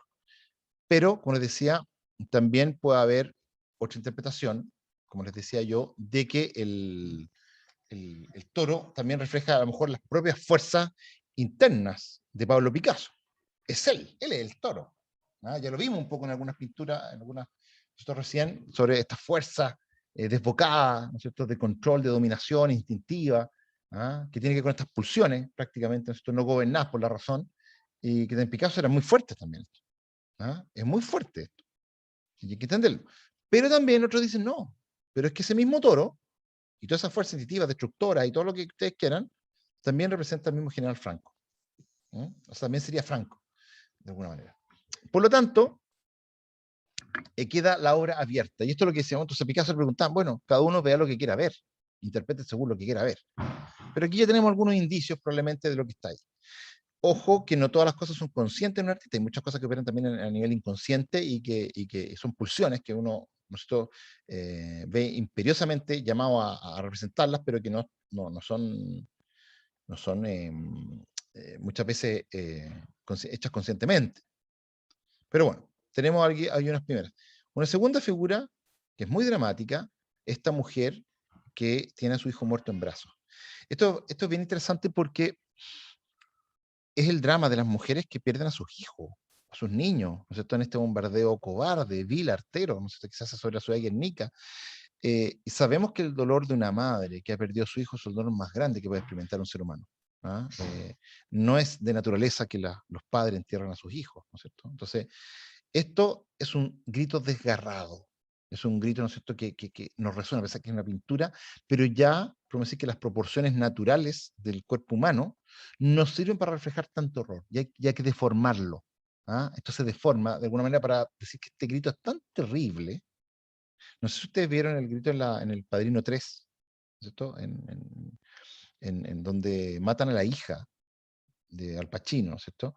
En la escalera, ¿no es cierto? Saliendo de una ópera de la caballería rusticana, y el grito ahogado del padre, de Al Pacino, en este caso el actor, ¿no es cierto? Es tan tremendo, ¿no es cierto? Como que casi las proporciones del cuerpo humano no dan para ese grito tan feroz, tan terrible, tan dramático, que empieza tan trágico, ¿no es cierto? Bueno, aquí está tratando de representar eso. Entonces la fuerza expresiva, y por eso este cuadro es expresionista, porque ya exacerba, ¿no es cierto?, podemos decir, la expresión del mundo interior, ¿ah? Espiritual, emocional, ¿ah? De una persona que está carcomida, destruida, absorbida, ¿no es cierto?, por este dolor tremendo que está padeciendo. Hay algún antecedente de la historia del arte que probablemente estén invocados, ¿no es cierto? Como dicen, ese es un grito a la injusticia, han dicho algunos, y a la barbarie de la guerra, ¿no? Y se aprecia, por ejemplo, en este dolor también que se ve en un fotograma de la película, ¿cierto?, El acorazado Potemkin, de Sergei Eisenstein, con música de Prokofiev, donde están bajando las escaleras de Edesa y son atacados por los cosacos. ¿Ah? Los civiles son atacados por los cosacos pues, después de esta rebelión que ocurrió en la historia en 1905, ¿no es cierto? Y hay un niño que muere ahí, ¿no es cierto?, con la descarga de las armas, ¿no es cierto?, de fusilería de los cosacos, y la mujer que toma a su hijo muerto. Hay algo ahí, ¿no es cierto?, en esto. Esto es del año 25, o sea, una película de 12 años antes, y que refleja un poco ese drama. ¿Ah? La afiliación también, nuestro Partido Comunista, como les decía, entonces también puede ser algo que despertó interés quizás en eso. Pero hay otro antecedente. Es una pietà moderna. La pietà, ¿no es cierto?, es un descendimiento donde solamente queda reducida la pietà a la entrega a su madre del cuerpo de Cristo, nada más. Cuando están otros personajes se llama descendimiento, pero aquí se llama solamente pietà, y es una pietà también, ¿se fijan? De esta mujer que llora ante el infortunio, el desgraciado final, violento, tremendo, de su hijo. ¿Ah? La pietà es un nombre genérico, ¿no? Está la pietà de Miguel Ángel, que en realidad solamente Miguel Ángel tiene 3 o 4 pietà, digamos. ¿Ah? Pero es importante. Pero también puede ser el grito de Munch, este grito, ¿no es cierto?, de este pintor artífice, ¿ah?, del expresionismo alemán, él un pintor noruego, que hace hace 1895 esta obra, Edvard Munch, o Munch, que es un grito, ¿no es cierto?, donde ya la cara se aprieta y se deforma las proporciones para hacer un grito en esta cuña, ¿no es cierto?, como ustedes ven con los colores, fíjense, los colores gamas frías están adelante, las gamas cálidas están atrás, generando un poco un trastorno, ¿no es cierto?, en el uso del color, para cómo representar ese grito, esa soledad, esa miseria de la condición humana, en ese grito. Entonces, fíjense que cómo el cuadro va, de alguna manera, tratando de ligar algunos conceptos de la historia del arte. Otro elemento interesante también es la paloma. Esta decía que me tienen que creer que existe, esta es, se nota poco en el cuadro, pero está, la paloma. La paloma es un elemento, como decía, su padre pintaba paloma, por lo tanto, recurrir a la paloma antiguamente significaba el Espíritu Santo, con este cuadro de Francesco, se me fue el nombre. Pero lo interesante, ¿no es cierto?, de que aquí lo que hay, ¿no es cierto?, en esta paloma que está haciendo, que Picasso va a tener también un interés bastante reiterativo sobre la paloma. De hecho, su hija se llama Paloma, ¿no es cierto? Ahí tenemos nuestro Picasso en la época azul, que quizá el cuadro más como tierno que hay en esta época, que sale con una paloma acogido. La paloma comienza a transformarse en Picasso, cuando empieza con el tema ideológico, a convertirse en símbolo, ¿no es cierto?, de la paz y también la libertad. ¿Ah? Se transmuta porque antes era el Espíritu Santo, Piero de la Francesca era el autor. Dije Francesco, era Piero de la Francesca. Y se ve el Espíritu Santo, ¿no es cierto?, o sea, perdón, la paloma, en este caso, que ya se transmuta, no el Espíritu Santo, sino que es símbolo de la paz y también de la libertad y qué sé yo. Porque, claro, los animales son pacíficos, las palomas. Entonces, hay una aparición también de este elemento que Picasso no lo deja fuera dentro de su iconografía, porque también le recuerda probablemente cuestiones personales como su padre, que pintaba palomas, ¿ah? Un asiduo pintor de palomas. Entonces tenemos la primera parte del cuadro, que es la que está ahí, que alcanzamos a ver, y después comenzamos también a ver otro elemento. Esta luz, que es una mezcla entre luz de ampolleta, ¿no es cierto? Y también una luz del sol, pero la luz del sol no es que proyecta una sombra. Es muy raro, ¿no? Es una cosa de artificio, como de contradicción, de ambigüedad en el lenguaje. Porque esto es ambiguo y esto es contradictorio lo que está pasando acá. Un pueblo que se mete en una guerra fratricida entre hermanos, ¿no es cierto? Y se aniquila en la guerra civil. Entonces, obviamente aquí esta cuestión, a un artista con la sensibilidad de Picasso, esto genera un trastorno también, ¿eh? En las formas. Entonces, y eso es lo que está pasando, de alguna manera, al poner ese sol. Otro elemento que está al centro prácticamente del cuadro es el caballo. El caballo también es un símbolo, ¿cierto? De los toreros, los piqueteros, ¿no? Que andan en los caballos, el corcel, la estatua ecuestre, ¿ah? Pero es un caballo que está, fíjense, descompuesto el volumen, cubista. ¿Se fijan, no? Visto diferentes puntos como desarmado, desamblado, ¿ah? O desensamblado, digamos, y que está fragmentado prácticamente, como en un giro corporal imposible en la naturaleza. Pero además, el caballo, si ustedes se fijan, parece que tiene una nariz que parece una calavera, una muerte. Tiene adentro una bomba, como con una espoleta, que está a punto de estallar, que alusión probablemente al bombardeo sobre la ciudad, ¿ah? Y a la muerte que trajo esa. Entonces, ese elemento también es bien interesante, este caballo que está fragmentado ahí, ¿no es cierto? Y que se ve en los estudios, ¿no es cierto?, de Picasso, que aparece muchas veces. Él lo estudia, como decía, había hecho los cambios de giro del caballo, de la posición, ¿ah? Otro elemento también interesante que aparece en el centro es esto que, se fijan que al final se reduce este hombre que había al principio, o esta estatua de un soldado, un monumento caído, se ve los dos brazos, ¿no es cierto? Y la cabeza, el resto está desmembrado, ¿ah? ¿Qué significa? La caída de los monumentos, la caída, ¿no es cierto?, un poco de los generales, de los dioses, de los elementos que antes provocaban, ¿no es cierto?, la seguridad, un ejército que estaba hecho para cuidar al pueblo, ahora se vuelve contra el pueblo, y lo que provoca, o el final de los monumentos, ¿no es cierto?, la caída un poco de los elementos que nosotros honrábamos, ¿ah? Ahora caen en el deshonor. Pero en la mano, a pesar de todo, que está la espada quebrada, aparece una flor, símbolo de la esperanza, de que el pueblo español se va a levantar después de la tragedia, que puede levantarse, ¿ah? Que hay indicios. Pero también su mano, sobre todo la mano izquierda, la que no porta la espada, la otra, la que está en el extremo izquierdo, una mano que está crispada, que está herida, se fijan que está doblada. Esa mano quizás es la mano, ¿cierto?, del cuadro de Matías Grünwald, de la crucifixión de Cristo, donde se ve estos dedos crispados por el dolor, ¿ah? Una especie de cita en la historia del arte también a esta cosa dolorosa, de la tragedia también, de la muerte, del sufrimiento, del dolor. Entonces estos elementos son bastante interesantes. Este es el cuadro de Matías Grünwald, completo, pintor manierista y protestante, que muestra también en un trasfondo bastante tétrico, ¿no es cierto?, y oscuro. También se ve la madre muerta de dolor al ver a su hijo, ¿no es cierto? Entonces hay elementos que podrían, ¿no es cierto?, ser análogos.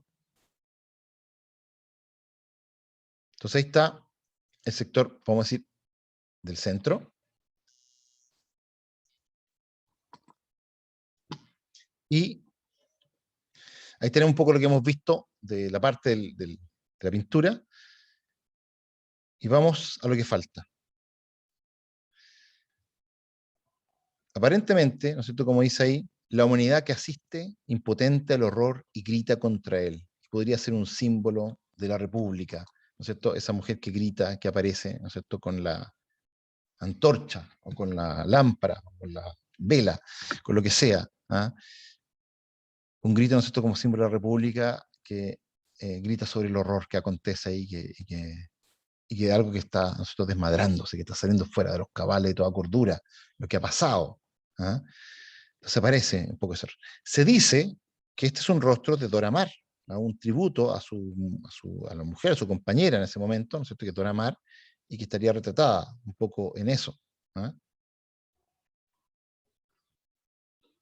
Pero también él había hecho una escultura, Pablo Picasso, que también era escultor, había hecho una escultura de un oferente cuando él empieza a vincularse con la tradición celtíbera, que era la tradición neolítica de escultura primitiva que había en España. Después de mirar África, empieza a mirar nosotros las propias culturas primitivas que hay en España, y hace esto inspirado en el Estado celtíbero, que es un oferente, ¿no es cierto? La dama oferente, que lleva también como una lámpara de aceite. ¿Ah? Y eso es que está aparentemente puesto ahí. En las proporciones del brazo, si ustedes se fijan, o la lámpara y todo eso, narra quizás que hay una cita, que se autocita Picasso, de la escultura lo lleva a la pintura.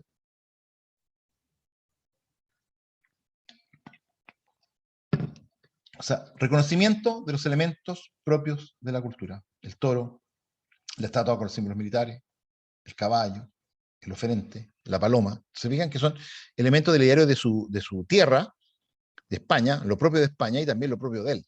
¿Ah? Entonces hay una síntesis bien interesante. Él finalmente es Guernica, probablemente. ¿Mm? Picasso es Guernica.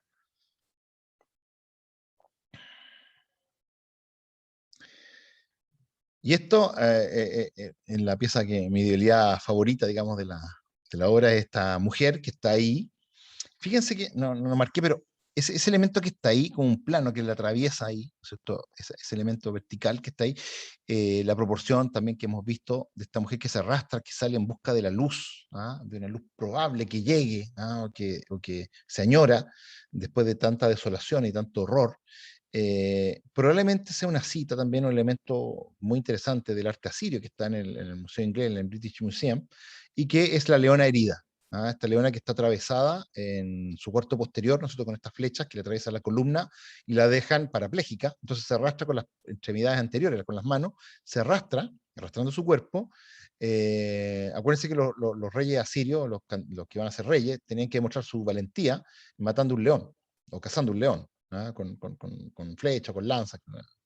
Era una forma de demostrar un poco el coraje, y se refleja. Entonces, probablemente también hay una cita a esto, Picasso. ¿Ah?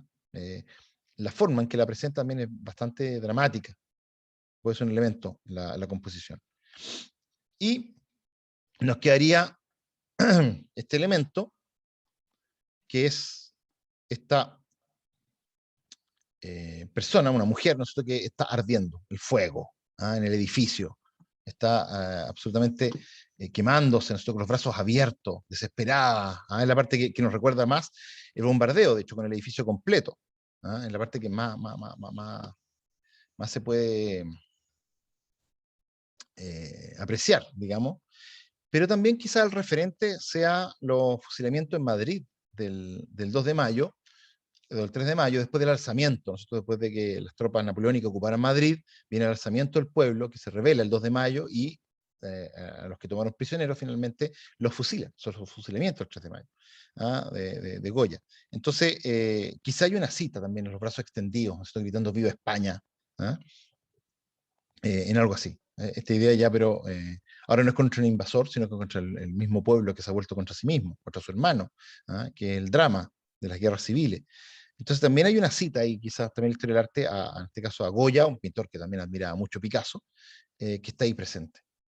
Entonces, como ustedes ven, los múltiples elementos que aparecen en el cuadro, ahí está el edificio en llamas, esto para que veamos un poco el contexto, es la parte que más refiere quizás al incendio ocurrió tras el bombardeo de Guernica.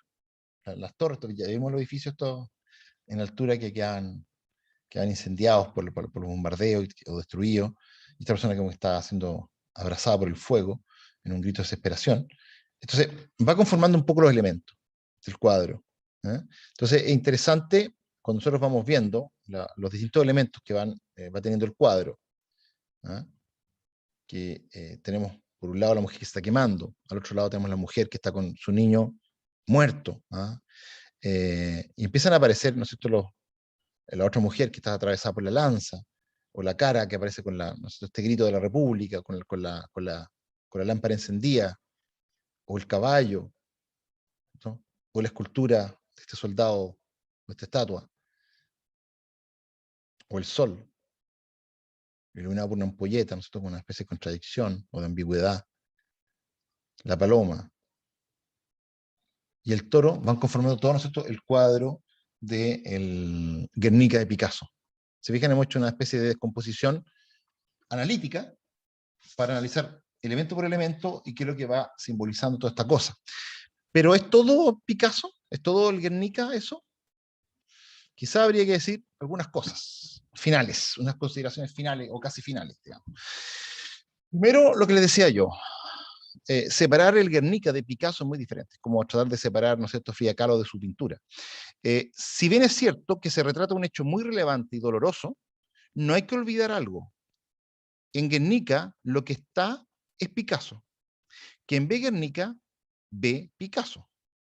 Es un acoplo o acopio de ideas y referentes muy diversos, como acabamos de ver. Pero finalmente es una pintura que está representando a Picasso. Es casi indisoluble con su España, es indisoluble con la tragedia del Guernica, pero es Picasso. En segundo, no siempre fue el Guernica. ¿Por qué? Porque el encargo del pabellón, como les decía, vino en enero, o sea, la encarga, ¿cierto? Y comenzó con unos bocetos en abril, y los bombardeos fueron el 26 de abril. ¿Se fijan? Y Picasso partió con un boceto el 1 de mayo. O sea, él parte antes que suceda el bombardeo, por lo tanto, las ideas iniciales finalmente se conjugan con los últimos elementos. La alusión, o la primera alusión, es el 11 de mayo, cuando hace el edificio incendiado. ¿Ah? Se fijan que la primera alusión a la Guernica que es esta parte, que es ya del 11 de mayo. Pero él había partido, como les decía, prácticamente esto, el encargo no es a partir, que le haga un encargo a partir del bombardeo de Guernica, sino que se va transformando en eso. Es una obra, nuevamente el dinamismo, el tiempo es superior al espacio. Nosotros la obra es dinámica, es una obra abierta que se va configurando en el tiempo. En tercer lugar, hay cristalización de las imágenes. Es un momento que las imágenes tienen pasado y futuro. El museo existe y también la producción o la reproducción de imágenes. Picasso tiene el repertorio de la historia del arte en su poder, que es lo que les dije recién, lo que tratamos de demostrar. Por tanto, las imágenes pasan a los medios de masa. Esta idea un poco que uno puede reconocer ciertas cosas. Cuando yo voy a reconocer, pues esto parece que esta mujer gritó mucho, puede ser, ¿no es cierto?, la escalera de Odessa del film de Eisenstein, ¿no es cierto? En ese sentido empieza a pasar un repertorio de imágenes que empiezan a nutrir la historia, o el grito, ¿no es cierto?, del padrino, en la tercera entrega. Entonces, ese tipo de cosas empiezan a aparecer. Otro tema es el lugar, el factor del lugar. Picasso pintó Guernica en el lugar donde Balzac situaba a Fraunhofer. Fraunhofer es el pintor, ¿no es cierto?, de una obra maestra desconocida. Una famosa frase de Picasso: llévate el cuadro porque si no está, llévate el cuadro porque si no, no acabaré con él nunca. Bueno, Honoré de Balzac hace una historia, un cuento, una novela pequeñita, digamos, que se llama el pintor de la obra maestra desconocida, en el cual visitan dos amigos a Fraunhofer. Fraunhofer le había dicho que estaba dibujando la obra de su vida, que era una mujer desnuda, qué sé yo, que era su obra maestra, qué sé yo, y él estaba encerrado y no la terminaba nunca. Entonces los amigos empiezan a sentir un poco de qué se trata esta obra, digamos, finalmente. Y un día logran entrar al taller de Fraunhofer, y lo que ven ahí simplemente un montón de rayas y manchas que no tienen ni color, ¿cómo decir?, ni ningún referente conocido. Entonces, los dos amigos estiman que Fraunhofer se volvió loco. Pero tiene esta cosa, ¿no? esta cosa de que nunca termina. Si tú no la llevas, no podrás terminarla, ¿no? Entonces, al final llévatela. Y ese atraso de Picasso, como les decía, demoró 10 días en llegar, terminó 10 días después de que la obra tiene que ver un poco con eso. Y finalmente, los símbolos. Para Picasso, el toro es un animal excepcional. Un papel trágico solo podía estar presidido por la paradoja. Aquí, en esta especie de significante flotante que cobran cada uno de los elementos, Guernica se redefine a los ojos del espectador. El toro es Picasso, el toro es España, el toro es la furia, la lascivia, el toro es Franco, el toro es el animal protector, ¿cierto?, de esta mujer que ha perdido a su hija, como símbolo de lo permanente y lo propio de España, la esencia, la identidad. Bueno, estos elementos que han, podemos decir, flotando, porque la obra de arte, de alguna manera, se hace abierta, y los significantes que están ahí son interpretados como múltiples significados. Esto no es una cosa estricta, y esto de la idea de que la obra es abierta y por último, esto es, como está abierta, también es una obra que es inagotable. Siempre se va descubriendo significados nuevos y cosas así. Entonces, todos estos elementos van ayudando un poco a la configuración de todo esto. ¿Bien?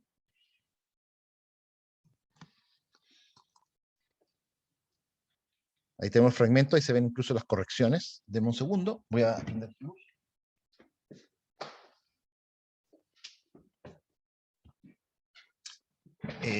Ahí se ven nosotros los bocetos del Toro, donde se ven las correcciones que había antes. Ahí se ve la paloma con mayor claridad, para que me crean que existe, que no era invento del profesor.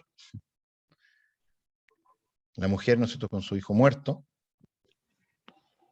El desgarro, ¿se fijan?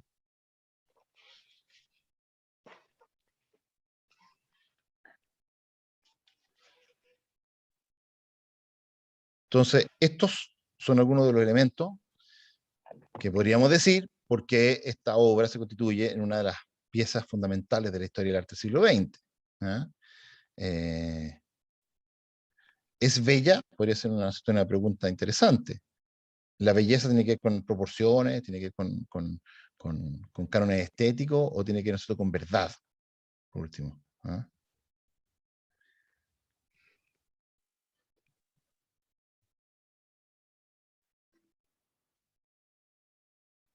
Bueno, un pequeño recorrido por esto. Pero esto también, ¿no es cierto?, ha sido citado. Klein-Sand, ¿no es cierto?, la Klein-Sand Gallery, creo que Yves Klein, no sé quién, hizo esta cita, esta idea un poco de citar, ¿no es cierto?, el Guernica, de alguna manera permitía gozar al artista, que cuando se citaba una obra, y esto ya lo hemos hablado, se goza de alguna manera, ¿no es cierto?, un poco, se participa de la fama que tiene una obra, porque el referente citado es tan cercano, ¿no es cierto?, que la gente empieza a recorrer. Y aquí, con hacerlo más figurativo, recuperar un poco el drama, ya no tan abstracto, sino que más vívido, podemos decir. Bueno, ahí está la versión, ¿no es cierto?, que es con azulejo, o con cerámica, que está puesto en Guernica, en el pueblo de Guernica, está hecho, como ustedes ven, en la calle, se alcanza a ver, espacio público. Y acá algunas citas, un poco de lo que les decía yo. El osario, una fosa común, 1945.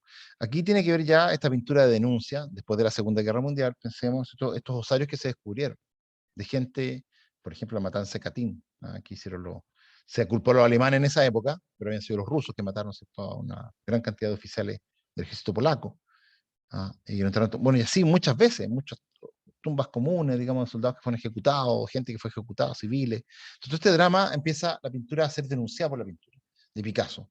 Picasso se convierte un poco en un hombre que comprometido con las causas de su tiempo.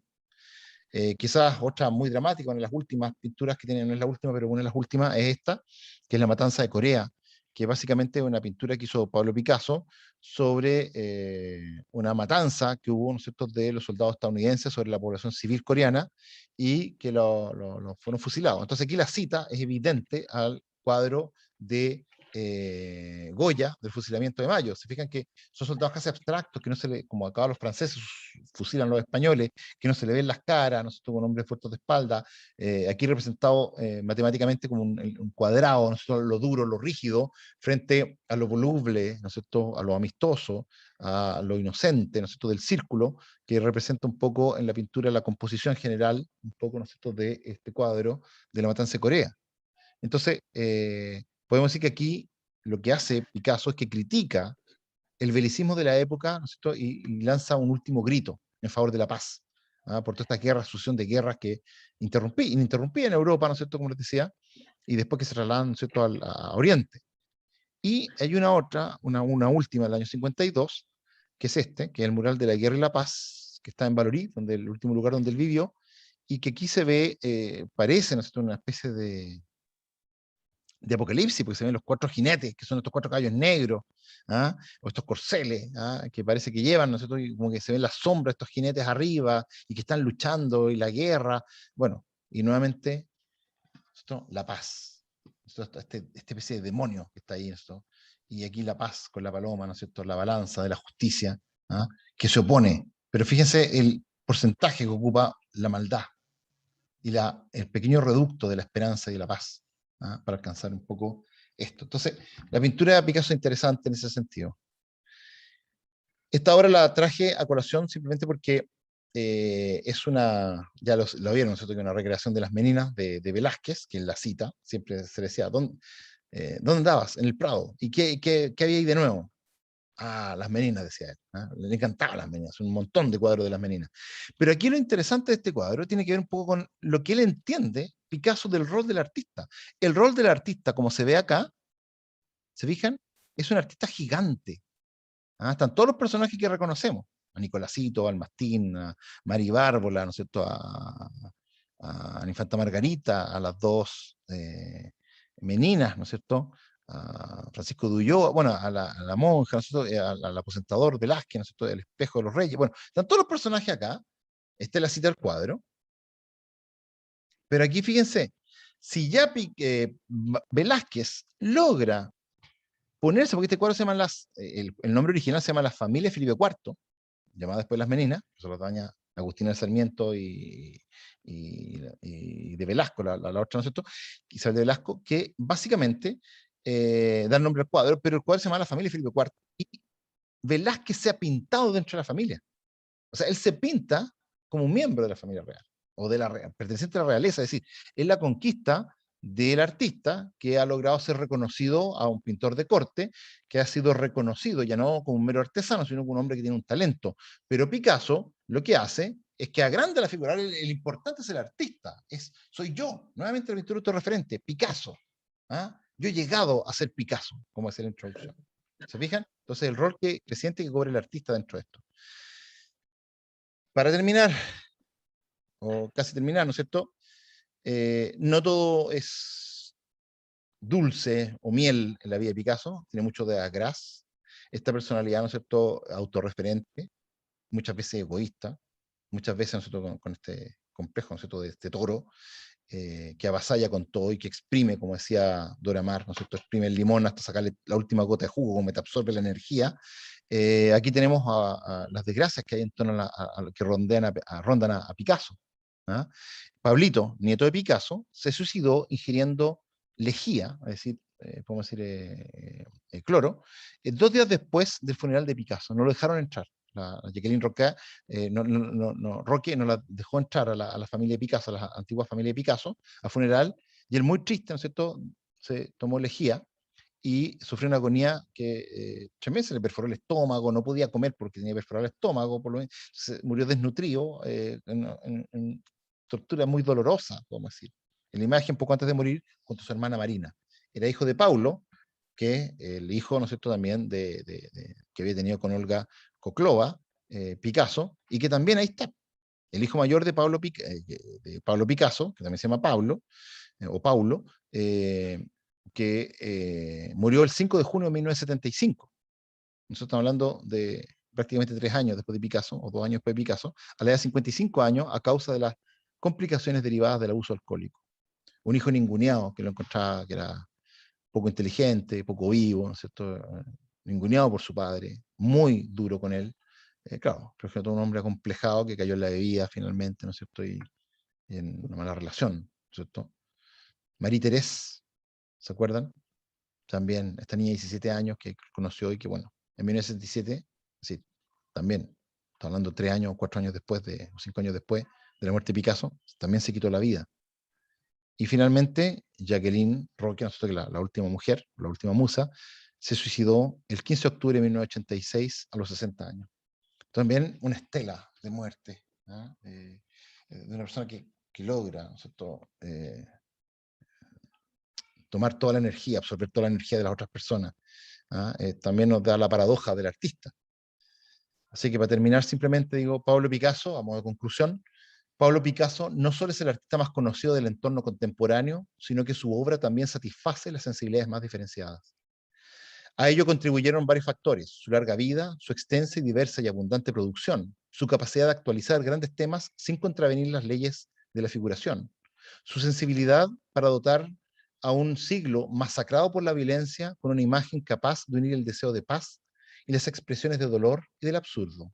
esto tiene que ver con la paradoja que les decía, ¿no es cierto?, o su habilidad para situarse en el punto de mira del arte actual sin prescindir del contexto político.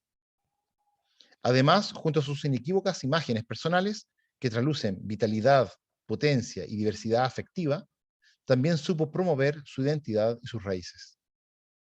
En definitiva, Picasso consiguió situarse en el punto de mira de muchas miradas, tanto de las que lo observaron como el prolífico y seguro valor plástico, renovador y protagonista en muchos aspectos de la vanguardia artística, como de las que vieron en él al artista comprometido con la historia de su país. Así que, dicho esto, ponemos fin a nuestra última charla de este ciclo, de este primer ciclo, así que dejo de compartir, por si damos pie, ¿no es cierto?, a las preguntas si es que hubiese. ¿Eh? Cristian, muchas gracias por tu...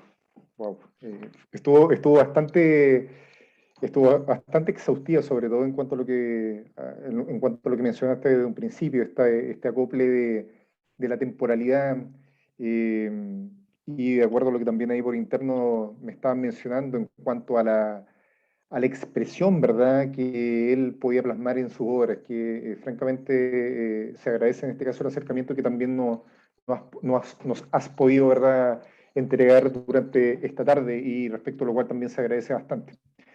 Y en cuanto a eso, hay un par de preguntas que nos hicieron llegar. Una que dice, bueno, en relación, ¿por qué cubismo? Que también nos ayuda, ¿verdad?, también para tener este approach, este acercamiento, ¿verdad?, hacia el arte, para conocer un poco más. Y en segundo lugar, una pregunta un poquito más compleja que hice en relación con de qué manera también, o si tú, mejor dicho, encuentras en la actualidad algún artista que también sea capaz de plasmar dicha expresión, de captar esa esencia que tú mencionas, que en este caso, ¿verdad?, Picasso era capaz de descubrir la esencia de las personas, de los objetos, y poder plasmar la verdad en sus obras. Si tú ves eventualmente algún caso similar en la actualidad. Y por último, ¿cuál es la contribución? Un poco larga la pregunta. ¿Cuál sería la contribución desde tu punto de vista, en este caso, de Picasso a la humanidad? ¿Ah? A ver, la primera parte de la pregunta sobre si veo algún artista actual, ¿no es cierto?, que pueda tener de alguna manera los alcances de la obra de Picasso. Yo la verdad es que desconfío bastante un poco si tú ves un poco el arte que prima hoy día, el arte posguerra y el arte, digamos, posmoderno, en general, nos hace preguntas, para mi gusto, que son tan relevantes. Hay artistas autorreferentes, que por ejemplo la Marina Abramovich, estoy pensando en esto, es la que le llaman la abuela de los performance, que la verdad que su obra me parece, yo tengo una crítica bastante fuerte, a pesar de que ella es muy dura, ella se castiga su cuerpo, digamos, ella hace representaciones, digamos, muy, muy tremendas, pero no creo que tenga el espesor de la obra de Picasso, porque las vanguardias tienen el problema de que abren camino, pero después al poco tiempo se agotan en sí mismas. Y por eso también, si ustedes se fijan, está 3 años, 4 años en una vanguardia, y una vez que uno alcanza el modelo consagrado, rápidamente en Occidente se tiende como a cambiar a una nueva versión del arte, a otro estilo, derivar a otras búsquedas. Entonces tiene una fuerza, podemos decir, centrífuga el arte occidental, que está muy abierto al cambio perpetuo. Y el cambio es como lo que define, es como de la filosofía de Heráclito, digamos, lo único permanente es el cambio. Y en ese sentido creo que hoy día solo muestra, si tú ves, por ejemplo, cuáles son los artistas mejores pagados, hoy día en el mundo, los que están más consagrados, la verdad es que uno podría tener críticas bastante fuertes a un poco a ese tipo de artistas que están hoy día, ¿no sé, todo Damien Hirst, quizás el que mejor lo engloba. Y en ese sentido creo que no hay un poco de ese espesor, por lo menos a mí, alguien que me cautive de la dimensión de Picasso. ¿Ah? bueno, eso, porque creo que la obra de Marcel Duchamp, por ejemplo, que podría ser muy interesante, como creación, sí, interesante como discurso quizás, pero aquí él saca un poco el arte, porque él hace los ready-made famosos, que ya no necesitas hacer una obra de arte, no hay talento, sino que simplemente lo que hay es buen ojo, ir a una cuestión y dotar un poco el arte y lo transforma en un producto del discurso. Creo sí que más que Picasso, Marcel Duchamp es mucho más decisivo en la historia del arte del siglo XX que Picasso. ¿Ah? Eh, pero creo que como creación también, claro, uno podría cuestionarlo bastante, digamos, como capacidad, ¿no es cierto?, de un saber hacer con amor, ¿ah? La tecné griega en el arte. Picasso sí la tiene. Marcel Duchamp, a pesar de que era un pintor bueno, no le interesa hacer eso. Le interesa el producto del discurso simplemente. Entonces, por eso es difícil la pregunta. La segunda parte de la pregunta, no sé qué es lo que era, que no me acuerdo bien.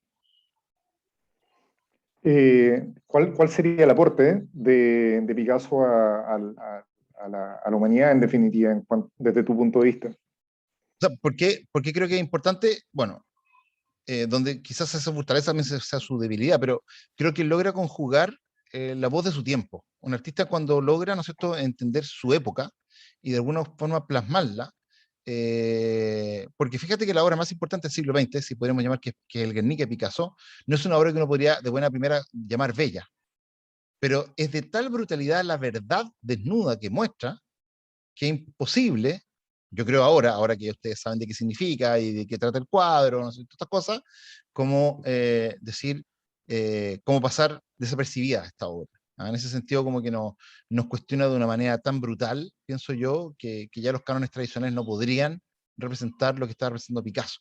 Y creo que ahí está el aporte fundamental. Y la segunda línea de aporte de él, que creo que esta cosa como de construcción que él hace de descubrir lo esencial, esto de pasar mi vida, tuve que pasar una vida entera para aprender a dibujar como un niño, es muy importante en el sentido de que esta descomposición analítica de la obra permite también llegar a la esencia de las cosas. Entonces también creo que hay un aporte ahí en ese trabajo que también es intelectual.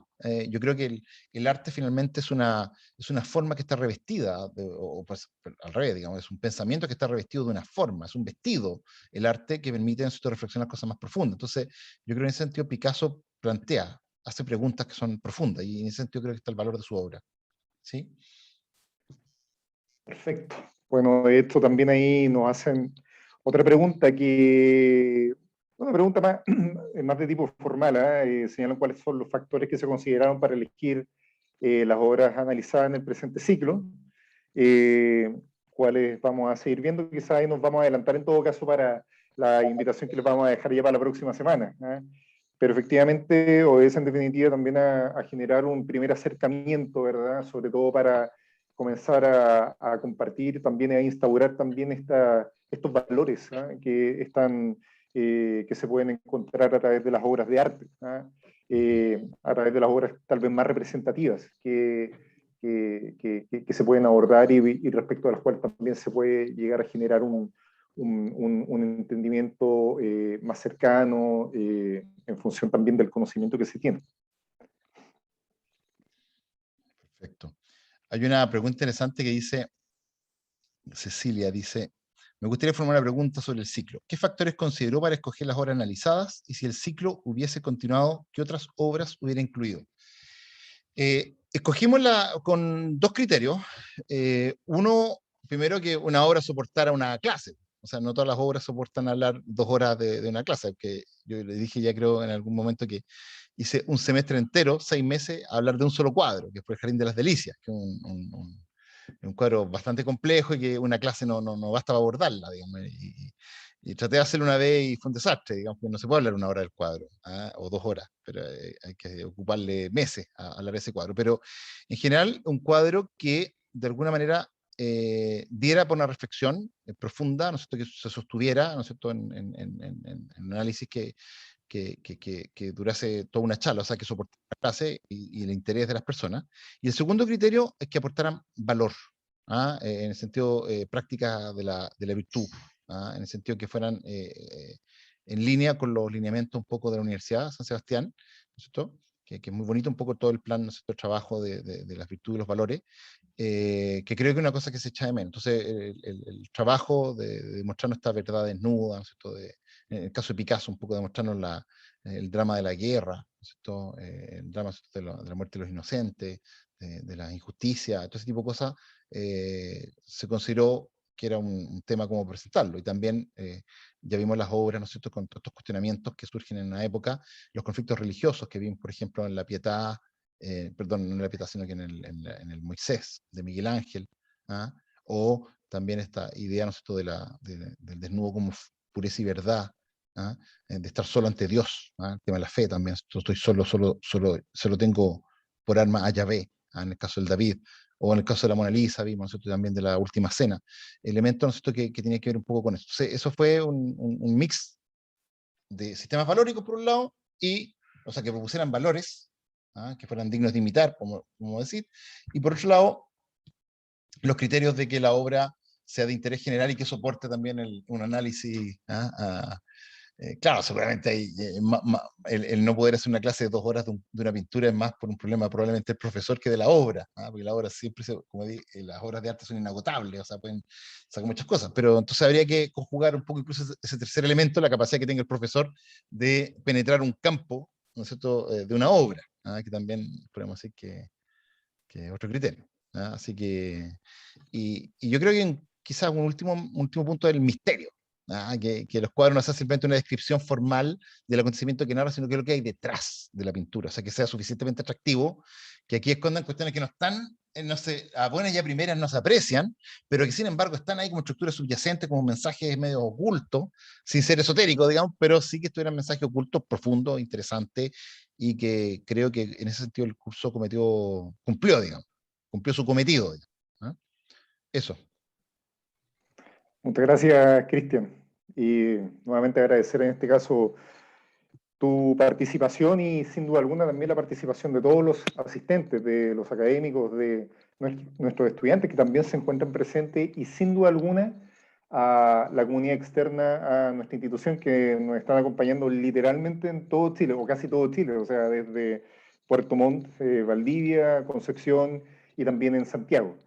Y bueno, claramente los dejamos cordialmente invitados para el próximo ciclo, para el ciclo número 2 de la belleza en el arte y la arquitectura, ciclo que tiene por nombre Los secretos que esconden los edificios, ese misterio respecto al cual también Cristian nos estaba conversando recién. Y la invitación va a ser para el próximo día miércoles, 29, en el cual vamos a conocer más acerca de precisamente esta misteriosa obra paleolítica, tengo entendido, Cristian, que es el Cromlech de... perfecto. Neolítica. El Cromlech de Stonehenge. Así que ahí vamos a conocer mucho más y obviamente también ahí Cristian nos va a estar acompañando a quien ya forma parte de nuestra casa. Así es que esperamos, ¿verdad?, que tengan un muy buen resto de semana y ojalá nos podamos ver ya la próxima semana. Sí, pues así que un gustazo haber estado con ustedes esta temporada. Esperemos que sigan y puedan invitar a más gente a participar de estos ciclos porque creo que son súper interesantes y creo que vamos a ver ahora el tema de los secretos que esconden los edificios, que el profesor es tan misterioso, que le gusta el misterio y las cosas ocultas. El profesor es un alquimista, ustedes saben, ¿no es cierto? Así que eso, así que un gustazo. Hay preguntas ahí que hablaron sobre si tenía influencia con, por ejemplo, performance. No directamente, creo que Marcel Duchamp es mucho más decisivo en el lenguaje del arte de posguerra, o sea, después de la Segunda Guerra Mundial, de la segunda mitad del siglo XX, es mucho más decisivo que Picasso. Pero así que, bueno, hay preguntas que van a quedar en el tintero y, bueno, esperemos que con las otras clases podamos ir haciendo más preguntas y cosas así que están muy interesantes. Así que, nada, pues un gusto, un abrazo grande y esperemos vernos más temprano que tarde la próxima semana. Así que, cariño a todos, muchas gracias. Chao, Carmen, y a todos. Chao, Que Juan estén muy Francisco. bien. Chao, Enolita, que estén muy bien Gracias, todos. profesor, Cuídense. gracias. No, a ustedes, gracias a todos. Un abrazo a todos. Muchas gracias, que estén muy bien. Muchas Nos vemos. gracias, cuídense mucho.